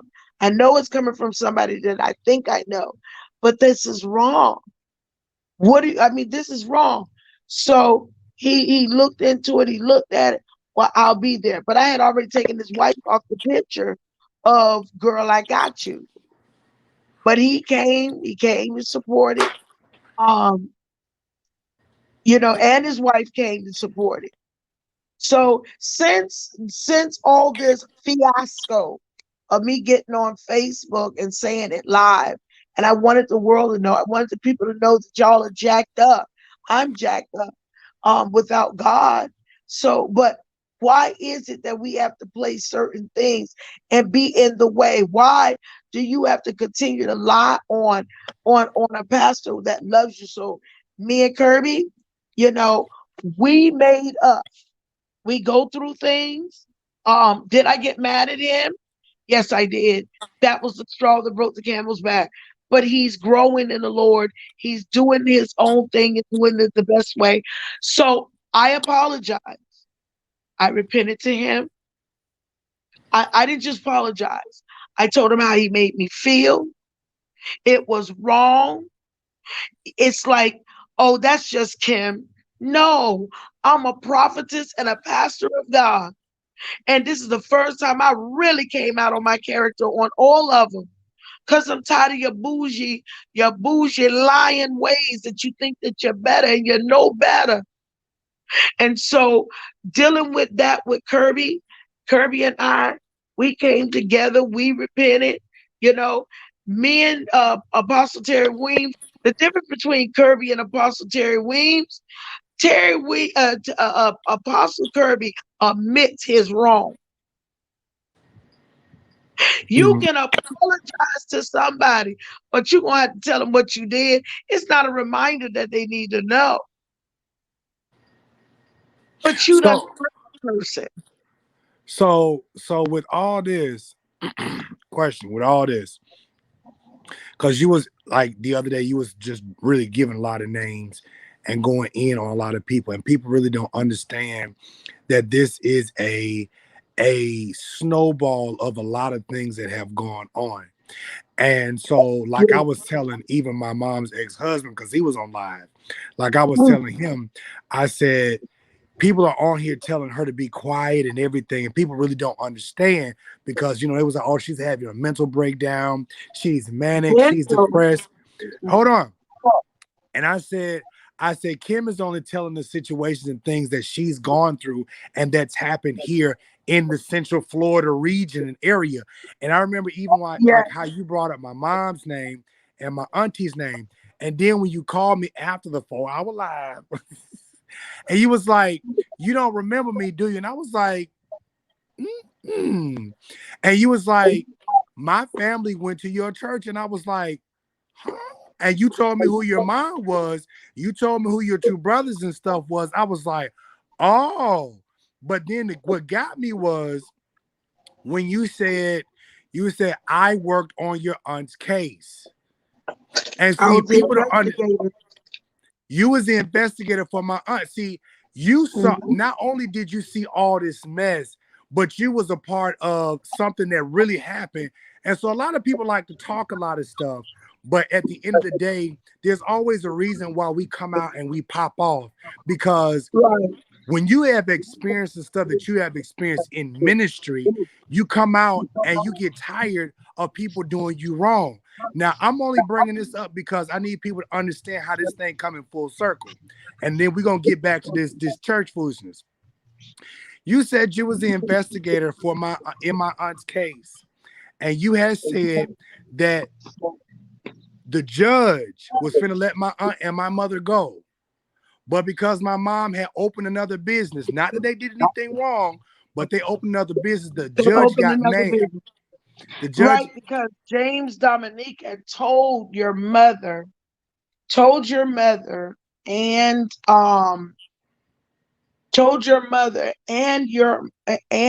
aunt that while this is going on, while this case is going on, don't you open up nothing, not one thing.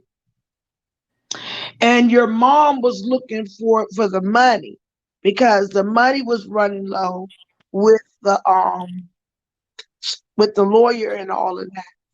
Right. So they And had so, to make some money. Right. right, they was eager because I mean, you know, took away their livelihood. You know, took away the school. You know, did I mean, you know, took away some things, and it took her a long time to get the truck back because they figured out that the truck she take no dishonest money and buy that truck, so they Right. gave it back. They gave it back, but when we were brought into the office because the jury was taking a long time. They didn't know. They were almost deadlocked. So at any rate, there was some new findings that the investigator on the other side found and literally took it to the judge. And I saw that the judge was like nonchalant. He didn't care, long as it wasn't trouble. And so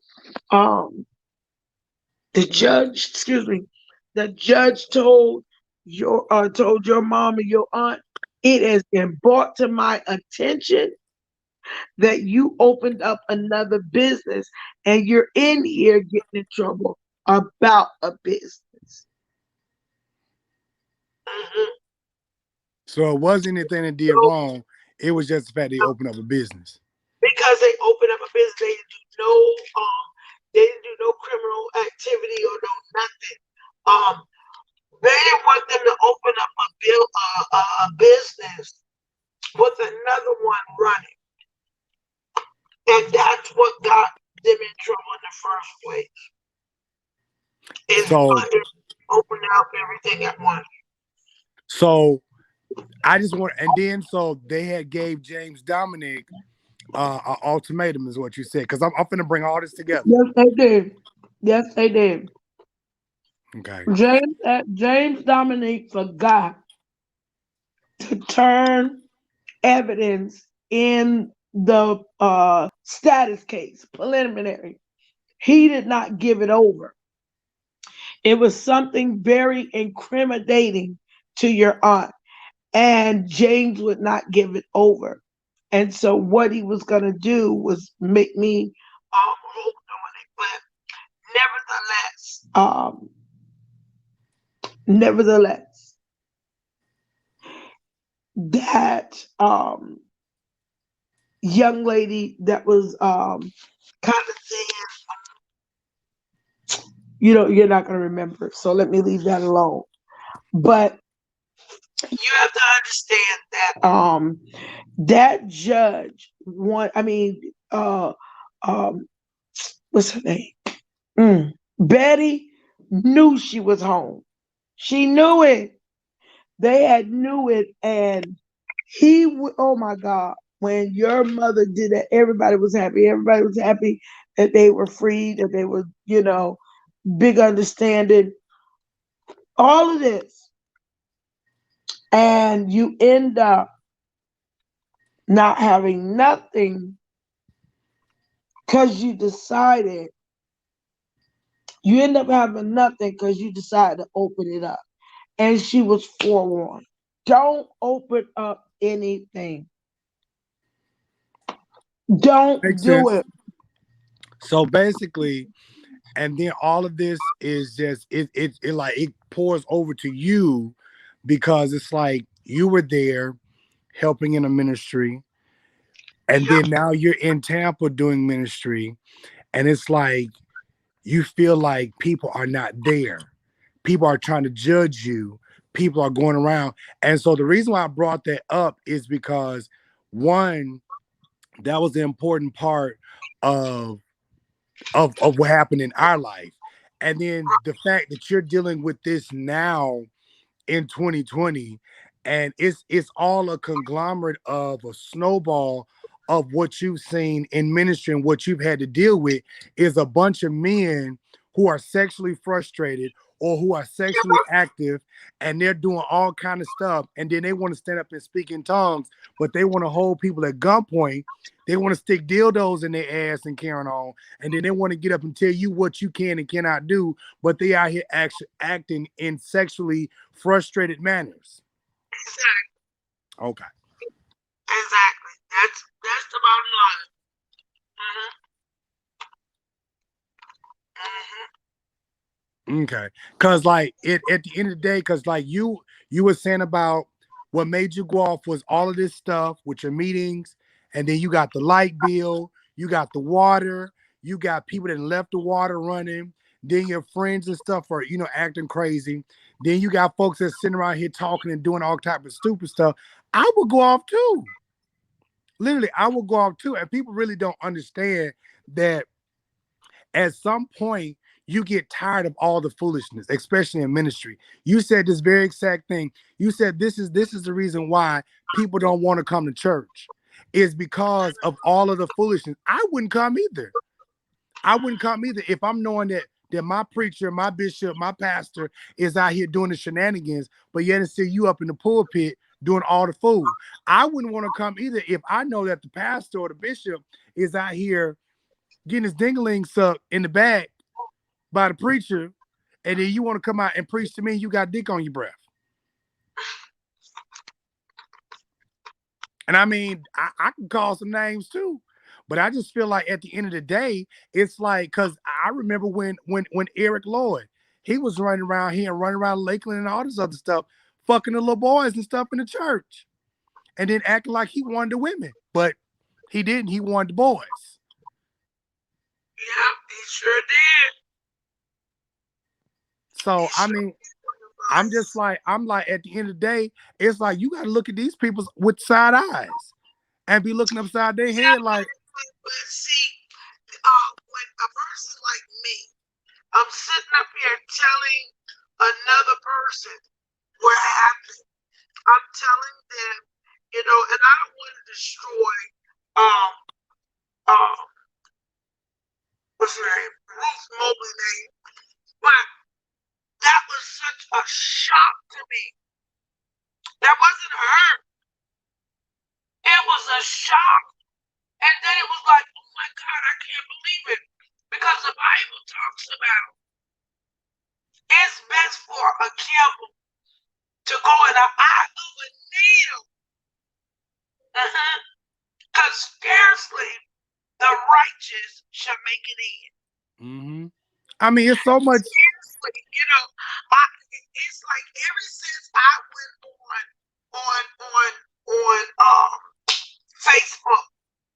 Oh, now you can pray for me. Right. Now you can get a date. I don't want to hear her daughter. Her daughter will sit there and tell me, she says, sit there and put it on there. Well, mama had a lot of things to do, and there's a lot of things on my mama. I understand there's a lot of things on me. I'm a senior pastor too. Okay, I understand, sweetie. You're right. But you're still taking preaching engagements after there is a date to be found to come to me. If you're not geared up for it, then don't lie. I've had men to come just to raise money. I had preachers to sit up there, and I'm sorry, I trained my administration. She ain't with me no more. But they would come in and raise them $3 and $4 grand. And then they'll sit there and tell me they gotta take this and take that and take this. Okay, I lived through all of that. You don't come in a female's church and say, God sent me, and then this is what you do. I was hurt and mad with Kirby Gann that after all that I do, you're not gonna even appreciate. You ashamed of me. You rejected me by not putting me on a flyer, but you put another woman on a flyer. Come on now. When he explained it to me, he said, Kim, I knew nothing about it. I don't know nothing about this guy. Now me, I would have told him to take it down and put another one up there. But I'm not going to do that because of common sense or the Lord says don't tell you to do it, then I'm not going to tell you. But I wasn't so hurt that now I want to tear up the church. That's not my conclusion. That wasn't me. That was not my profession. What was me is, are you serious? Here we go again. There's so much church hurt that is in my inbox. And I just pray that we as leaders do a better job and stop finding an excuse. Instead of Ruth Mobley praying for me, she should have been repentant to me. The Bible says that you remember that you've done something to your brethren, even if you feel like you've not done it. Leave your gifts at the at the altar. altar and go reconcile with your brother. So Tell has anybody tried to reconcile with you since then? let me tell you something. The only person that really tried was what's his name? Kirby. Terry Weems. Oh, Terry. Terry Weems, no, I call Terry Weems because somebody was trying to use Terry Weems' name in a negative way. And Terry Weems have always taught me if people come in with negative, give them sunshine or vice versa. But him and I went off the track because again, Tampa preachers will talk to other people and will lie and will say we're going to do this and we don't do this and that. My thing is stop lying. Be real. Life is too short. If you don't like a person, you tell them that you don't like them. Tell them. Who is Vitosa Webster? I don't know. I can't even see the people. This lady said, again, I don't know this. I'm just reading this. She said, Apostle Ruth Mobley prayed for you, took you through deliverance, and you didn't choose to keep your deliverance. When she has never took me, I tell you what, let's get Kirby again on the phone because whoever that person is, let me tell you something. I only been in the Ruth Mobley church one time. Let me tell you what happened. She had a man in there named Gene. He's a guy that claimed that he's a prophet over in Africa. Okay, he was up there prophesying to people. When it came to me and Kirby, we both prophets. He couldn't even see that. He asked Prophet Kirby, are you saved? Oh, baby, Ruth Mobley never took me through no deliverance. I've only been over there one time. That's all. I was over there in 2007. That's how long that's been. So you tell whoever that person is, they better tell the truth because I'm not up here with no lies.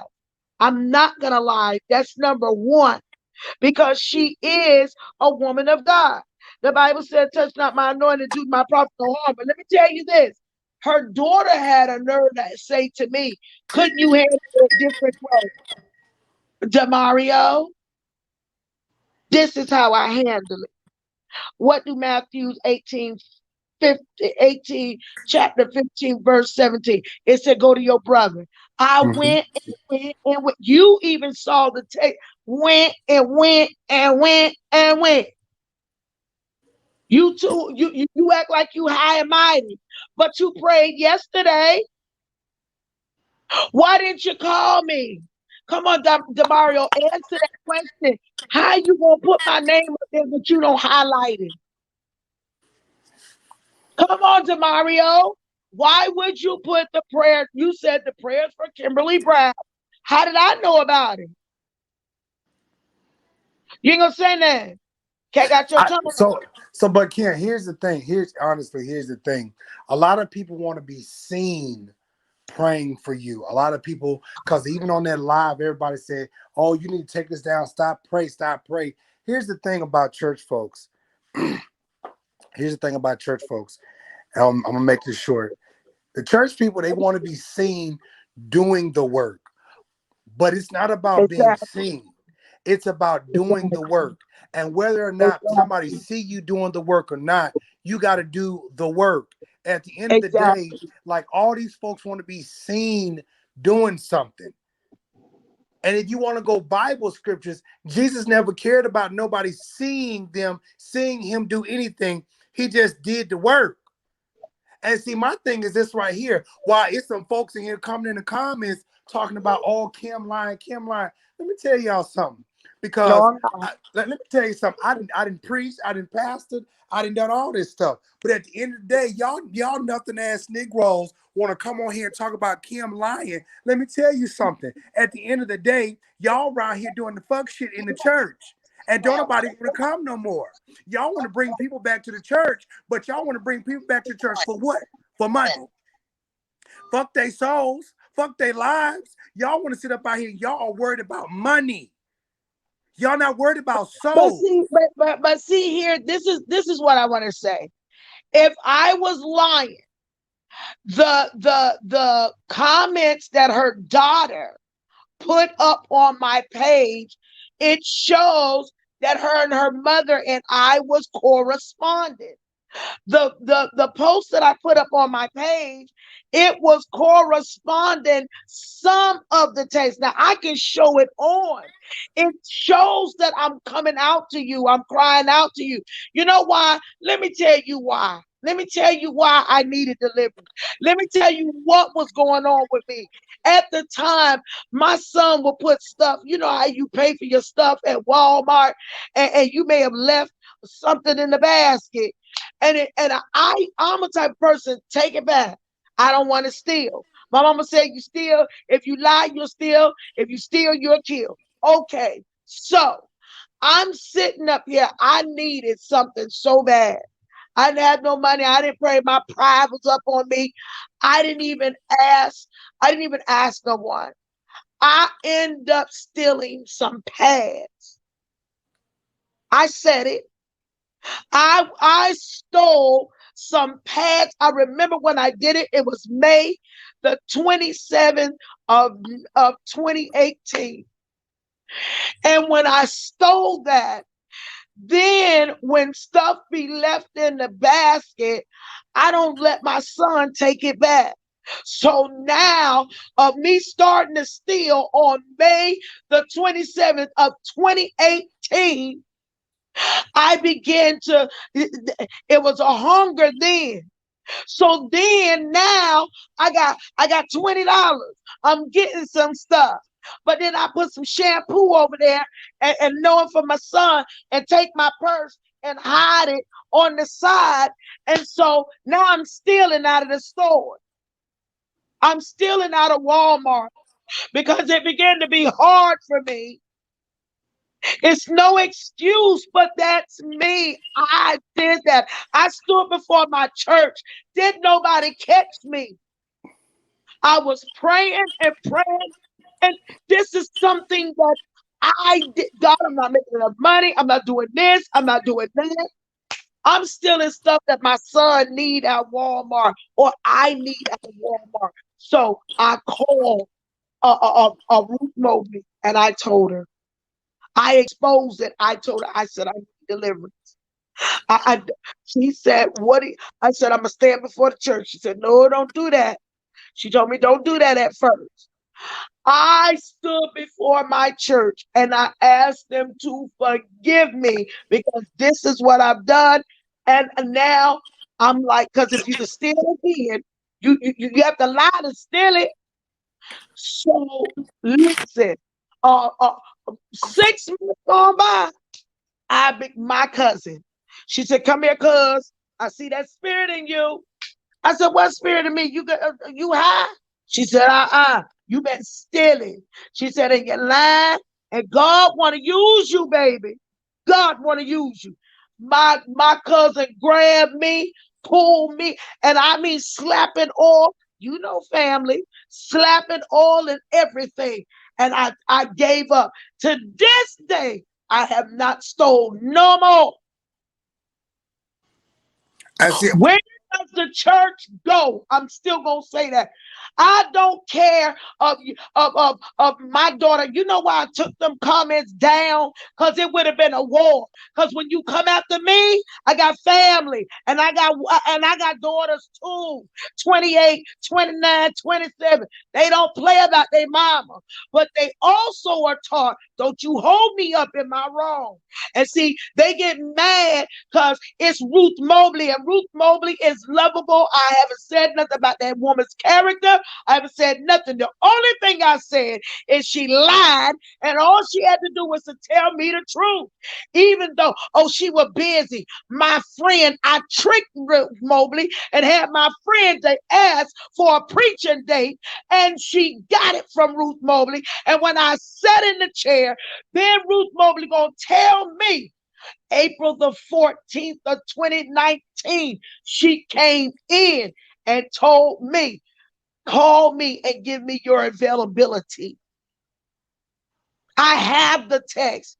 And her daughter had already put the text on there. Then you gonna give me the excuse, oh, my mama was dealing with my sister. Okay, your mama gonna deal with that for the rest of her life. I done had my daddy to die too, and I'm gonna deal with that for the rest of my life. I'm sorry that happened. I didn't do it, but your mama is still taking assignments and giving people dates. But she gonna tell me, I don't want you to put it on the fly. I want to come on in. You wanna love me publicly, or love me privately, and act like you hate me publicly. This is what hurts. Don't tell me I'm lying and I'm sitting on this thing. That woman hasn't done me no other wrong other than that. That woman she ain't never put her hands on me and delivered me. And whoever said that dumb stuff, I'm trying not to cuss. Whoever said that dumb stuff, you die daily. You need a fresh anointing daily. And it ain't once saved, always saved. And she up there whoring too, the one that said that. Y'all whoring. Y'all nasty. I'm going to go ahead. I'm going to go ahead. Because the Bible said, he that without sin, let him cast the first stone. Baby, I don't have to get on here and lie. I don't have to lie. But you're saying that because that's probably her members, or that's probably her family members, or whatever.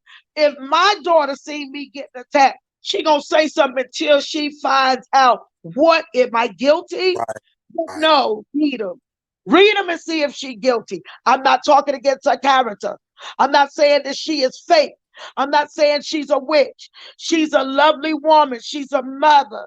She's a wife, and she is a woman of God. But when I tried to come to her, when I tried to handle it right, she wouldn't do nothing. But how you gonna pray for me? You still doing me wrong. Ruth, you're still doing me wrong, Apostle. I disrespect you when I said Ruth. Apostle Ruth, you are still doing me wrong. That's not what the Bible said. The Bible said, when you get to that altar, leave that gift there and go to thy brother.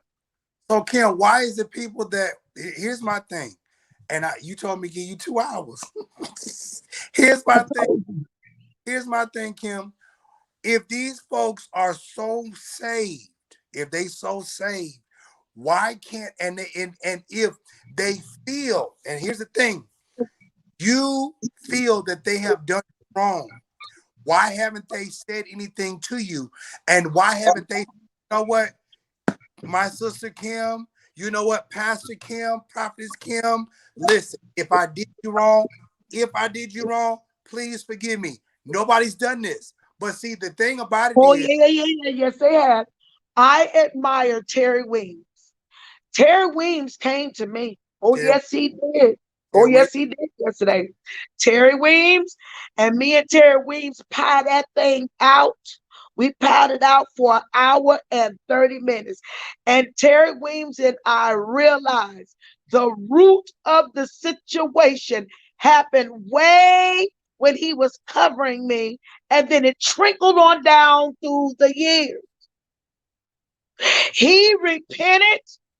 He was the first one to say, wait, he didn't try to come, I'm sorry what I did to you. No. We talked that thing out.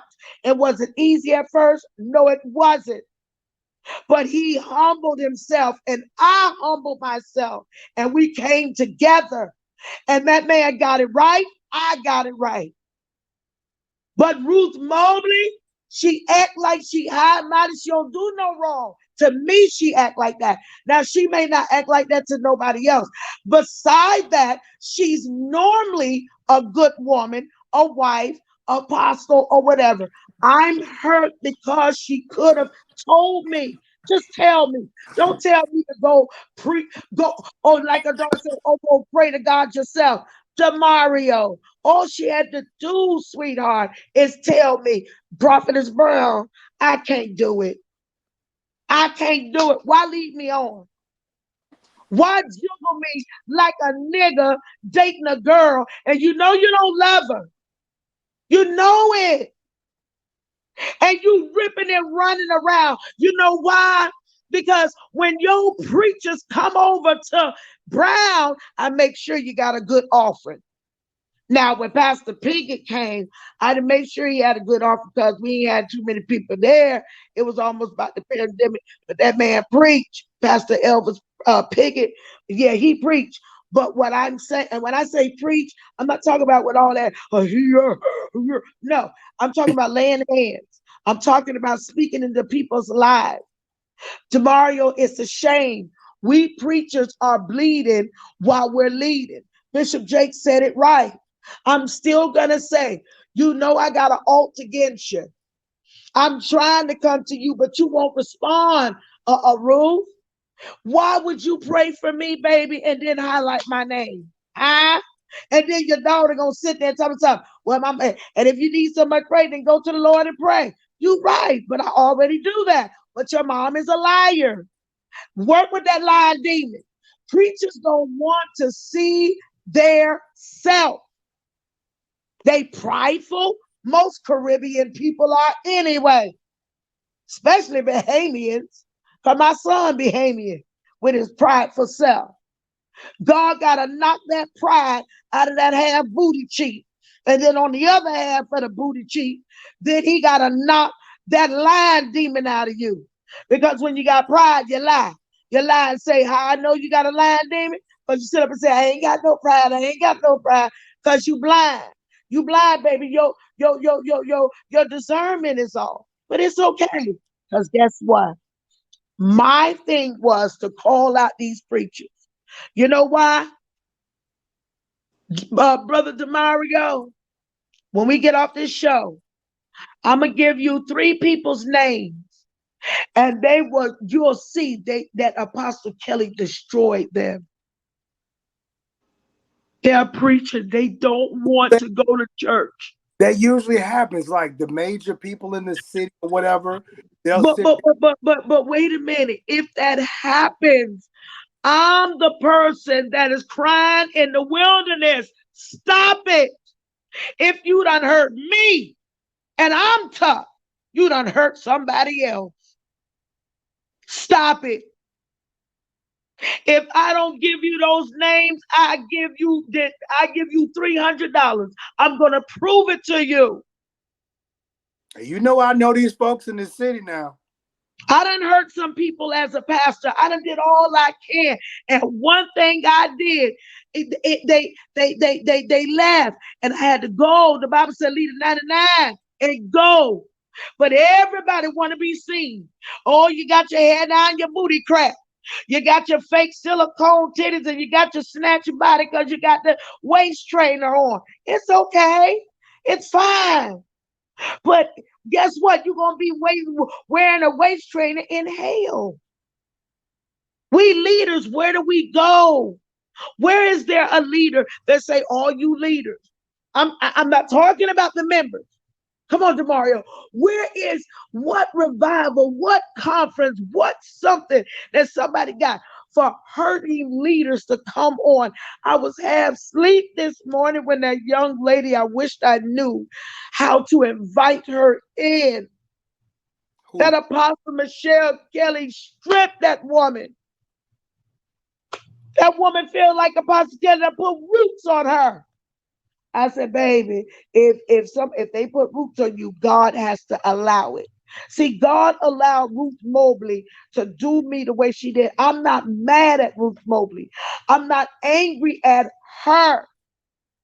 But I'm angry that you have taken the proclamation, or shall I say, the convocation that you are an apostle of God through Jesus Christ, and you gonna act like you act. And it proved it when you type my name. Because see, when I post, Kimberly Brown posted, but you post. Me and Weems going back. Weems up. You listen to people about me, but you listen to people about me too. Weems had to take a second. He said, you know what, Brown, you right. We both wrong. Ain't no Bahamian is gonna admit that because she feels that everybody loves her. I love you, Ruth. I'm only telling you that you done hurt some people. And I'm only telling you that there's people out there, and if you want to pray for me, highlight my name. I'll accept the prayer, baby. But whoever that person that said that lie, baby, if somebody prayed for me and gave me some deliverance and I didn't keep it, you need to go straight to hell. You and your mama. Go to hell. Because your mama didn't give you no manners. Don't play with me. I don't sit on here and lie. Somebody got to cry out in the church. So And then what do you you? going to preach. She So what do preached you? that there's no such thing as church hurt. So okay, because I'm gonna tell you something. This right here is a prime example of what happens in church, and why a lot of people shut down and don't do it no more. Is because you got some people who feel that they are way up here, and they treat people like dirt and garbage. Talk about it. Yes. Then you realize and you feel like, you know, who do I run to when I am hurt? Because if I, like we're doing right now, if I'm explaining and giving you all the examples of what's going on with me, and then you say, oh, she's crazy, oh, she's this. No, she's going through something. And who does she talk to? This is not about entertainment. This is not about, oh, y'all, this is some good tea. No, this is a person. Forget being passive, forget being a woman of God. This is a person that is hurt by somebody else. Now, if y'all want to go to titles, let's talk about this. This is a pastor who is hurt by another pastor, another preacher. But what do you do? What do you do? Now, y'all be in these comments talking crazy and stuff, but seriously, real talk, who do you run to? Because at the end of the day, when Kimberly Brown gets off this live, who's going to say, you know what, Kim, let's talk, let's pray together, let me love on you, not sexually, not trying to get in your drawers, but who do I, how can we make this work? How can we heal you, Kim Brown? How can we heal you? Who's doing that? But no, what you've done is you have taken your titles, you have taken your positions, and now y'all going on, and I'm too big. I'm apostle. I'm bishop. Oh, I don't have to talk to her. No, you have hurt somebody. Whether you know it or whether you don't know it, you have hurt somebody. And Kim can go on for another 4 and 5 hours. But at the end of the day, what you all have saw on her lives, on that 45-minute live, on that 4-hour live, is a hurt person. And regardless, y'all can say, well, hurt people. At the end of the day, when does the hurt stop? When But do see, you recognize? Hold on, Kim. When do people that are in position and that are in leadership realize when you hurt somebody, whether knowingly or unknowingly, when do you recognize that and understand, you know what? If I hurt you, I apologize. Not, okay, let me tell you that. Not if. Listen, obviously, I hurt you. Obviously, I hurt you. And I want to first apologize. I want to first admit that I have hurt you. Okay? And I want to apologize for what happened. And let's just make this thing right. And I repent to you and I repent to God. Because if that's going to be the process of your healing, let's let this process take place.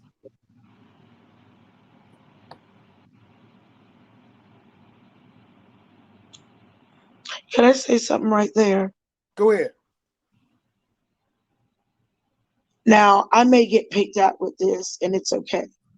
Got picked out all my life. I have big lips. When I was little, I was picked on about my big lips and small chest. And I didn't know that that was going to be an asset of mine. Okay. I end up, that's why I don't tell people what year it is and any of that. But I was so much bullied in school, not wearing pants. I didn't look like the other kids because we were in Pentecostal. I mean, I was petrified. I made it to the ninth grade and I dropped out. Very smart. I photoshopped my transcripts and I went into college. Graduated, 2 bachelors and a master's without an high school diploma. I run from the limelight. I run. I run because my father was shot in my face on my birthday. I've dealt and battled with suicide until my first couple of years of 40. And I promised the Lord that on my birthday, I would give it to him if he would take the feeling of not being wanted. I studied dirt, and the Lord said he made us out of dust, which is rejected dirt. So the same product that you made me out of, it's already rejected. So that's what I'm made of, is rejection. So I have to fight against rejection. And I seek for love. I seek for love, not now. I used to seek for love because of what I've been through in life. I threw myself into the church. I didn't go to clubs. I didn't drink. My mama prayed an alcoholic spirit off me. I wish I could have a drink. When I'm around some of them preachers, them drinks look good. The apple martini look good. The mojito, I think it is, with the white and the leaves in there, and the swirl, and the Long Island iced tea. The lemon smell good. I just know. I'm only telling y'all. I wish I could, but here's the thing. I love church. I love the carpet. I love the chairs. I love the choirs, the praise and worship. That is my habitat. If I was a fish, church would be my bowl. It would be my house. It would be my water. It would be my everything. But here's the thing that I forgot. Church remind me of school. Picking at my big lips. Picking at if I don't look and I don't sound and I don't preach. And because of the pain, I got down in the face of God and God anointed me. He crushed me. So I thank God for every negative person. But here's my thing right here. I made it through. What about others? Did it hurt me? You know why it hurt me? You know why it hurt me? Because I was shocked. I was shocked that it was Ruth Mobley. I thought that that would be the mother of the gospel, that she would literally, she would, don't tell me that. So my thing is, if a woman or a male, who can they go to when they say that I'm dealing with my identity? Just like that brother came all the way from Pennsylvania and he was here in interior design, and the same one had to pull the dildo out of his behind. Who could he run to tell me, Pastor? I, I, I think I'm all the way gay. I want to be gay. What happens? I want to be a lesbian. I'm dealing with a lying problem, a murder problem, a stealing. Who can we go to when we're fighting each other? And we won't. It's time out. Okay, you mad? You mad because I exposed it? But after I expose it, then you get on the internet and pray. I thank you for the prayer. I didn't hear it, but I thank you for it. Still, why did it take that? Why? And if you wasn't guilty, your guilt showed when you prayed. Baby, ain't nothing wrong with me. I'm not crazy. I'm not about to fizz out. I had it on Wednesday, whatever that was. I had it. I had it of all y'all fake ones, all y'all lying ones, all y'all ones to say y'all ain't got no problem. He that without sin let you cast the first stone, baby. Now put that in your pipe and smoke it. Or go ahead. Now, I done said my say. I love Ruth Mobley. God bless her. Would I send somebody to her? No, because I don't want them to be ran around. She's a good woman, as in a woman. She ain't walking around like she poppers, you know. But somebody gonna experience, and when they do, they gonna get mad. But Demario, I'm gonna show you that woman. I'm gonna show you that woman that says, I will not go into church because of Apostle Michelle Kelly. We gotta stop it. We gotta stop scattering God's sheep. Have I done it? Yes. But when I did, I apologized and repented. Let's go. That's all. Why? The church is a hospital. Where's the doctors and the nurses? What happens when the doctor gets sick? He got to What go. happens when the nurse gets sick? Right. Right. They got to go to somebody who can effectively treat them. Where do the pastors go? And it's not, you ain't got to pay no money. You ain't got to do it. Because again, if we're giving spiritual guidance to people, then the Jesus. giving spiritual guidance is going to give spiritual guidance. Somebody who is offering healing, they need healing themselves. Where do these people go when they have exhorted out all of everything that they have? Where do they go? Can you do a show, or can you do a clarion call of people that are willing to come together, and your show introduce these people that you can go there? Because I'm a mental health counselor, I was able, they say all this mental health in the church. You know why the mental health is in the church now, Demario? Because nobody is loving on people and counseling them. Where's the mothers and the evangelists? Where's the sister really in Christ?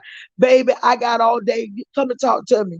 But no, how dare you? The Bible says to suffer yourself not to assembly with your brother and your sister. You go to church and you hear the word.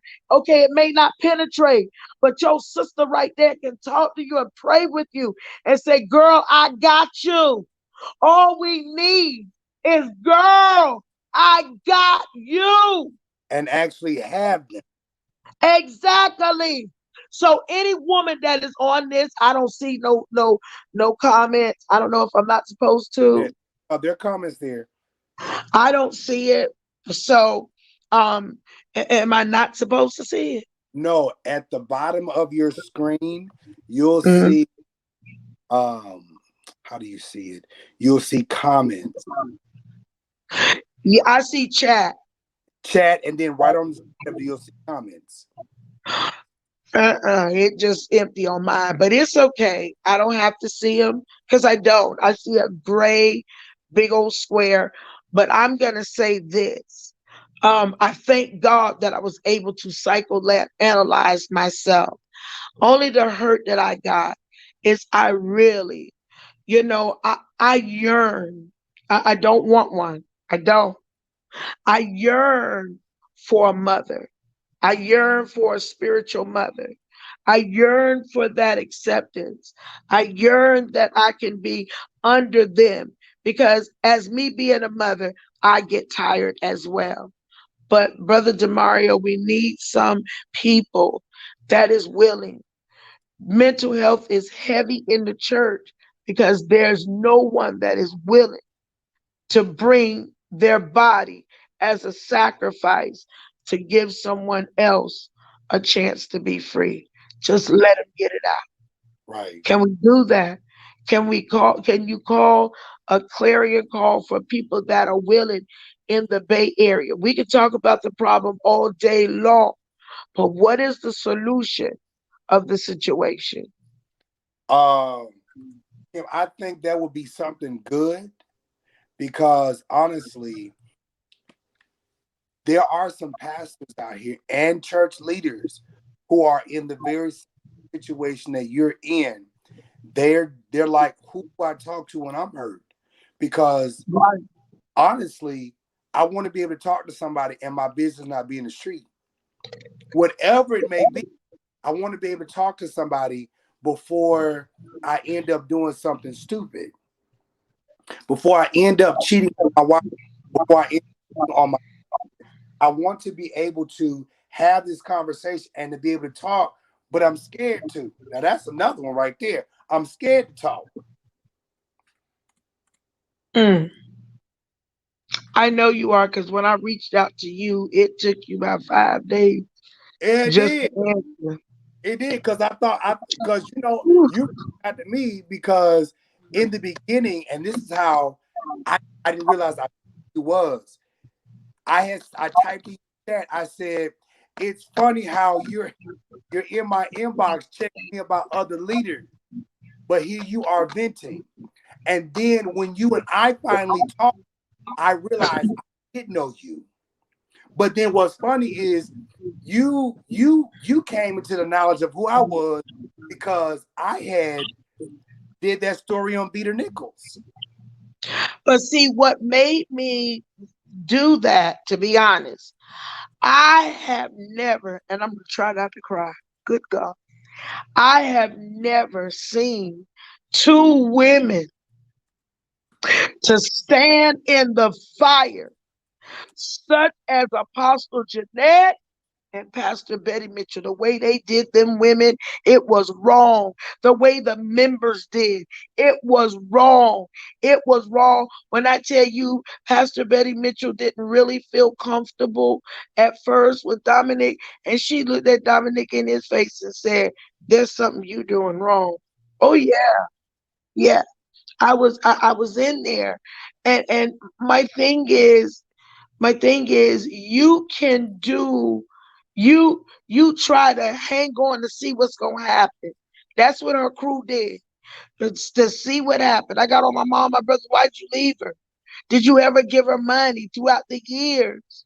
You left her for 12 years and she poured into you. She paid rent and water and car payment insurance. How I know? Because she did it for my mama and didn't want not nothing back over 3 grand.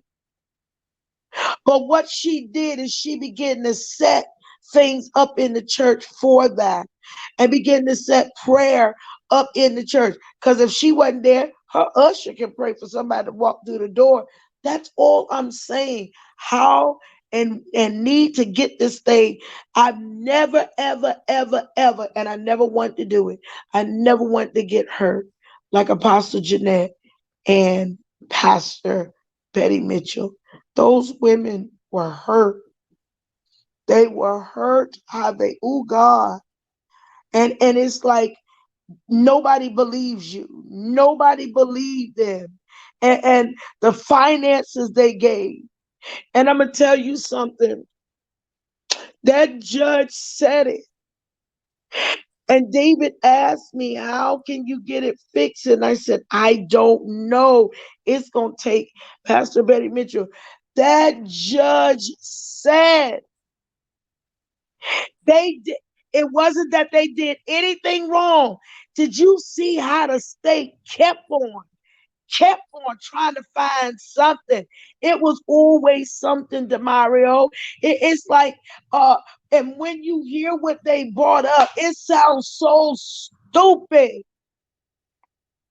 To the judge, I said, well, yeah, I want to know how she get the light bill paid and the water paid and this paid when you already have another sum. Like a salary. You got your money, but all of this other stuff still get paid. When I tell you I've never seen a woman or women get treated like that in ministry, it's wrong. It is wrong, cold, and callous. And you know what that pastor did? She tried to build inside the church that members had jobs, that members was able to be fit. And guess what? She had a nerve to make sure their hair was looking good, that they had a good purse, and all of that. So you didn't beat me because I did wrong. You didn't beat me because I stole and lied, God, but you beat me, God, to teach me a lesson.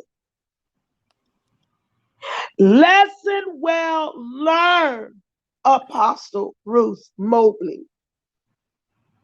Lesson well learned. And God bless you.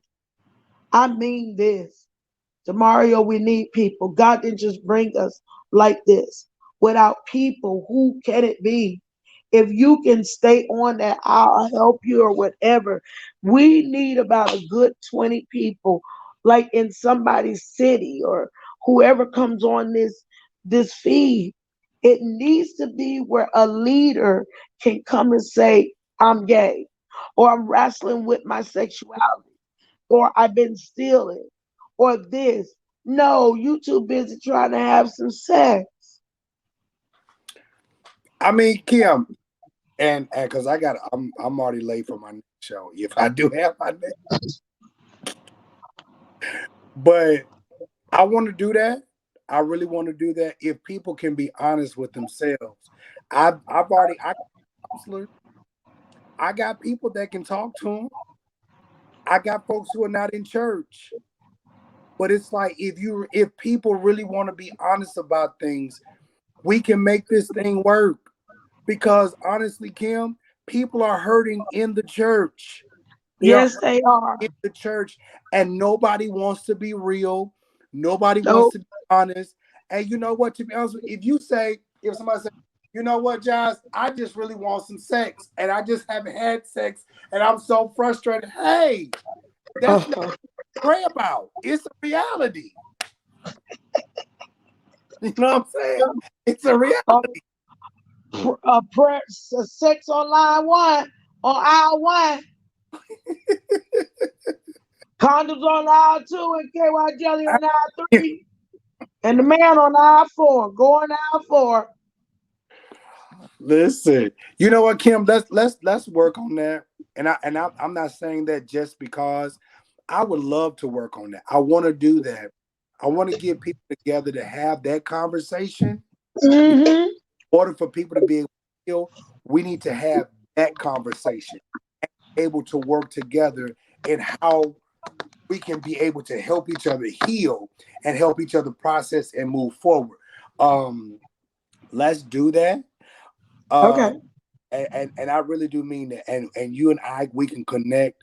And I mean, girl, you live about 10 minutes away from me. Let's do that. And because the only way we can heal is by getting that out and speaking on it Yes. and being able to, help each other. You get what I'm saying? Yes. Yes. So um I'm gonna get ready to go so I can do this next show. But Go ahead. but I I enjoy love, it. I love you, Kim. I love you.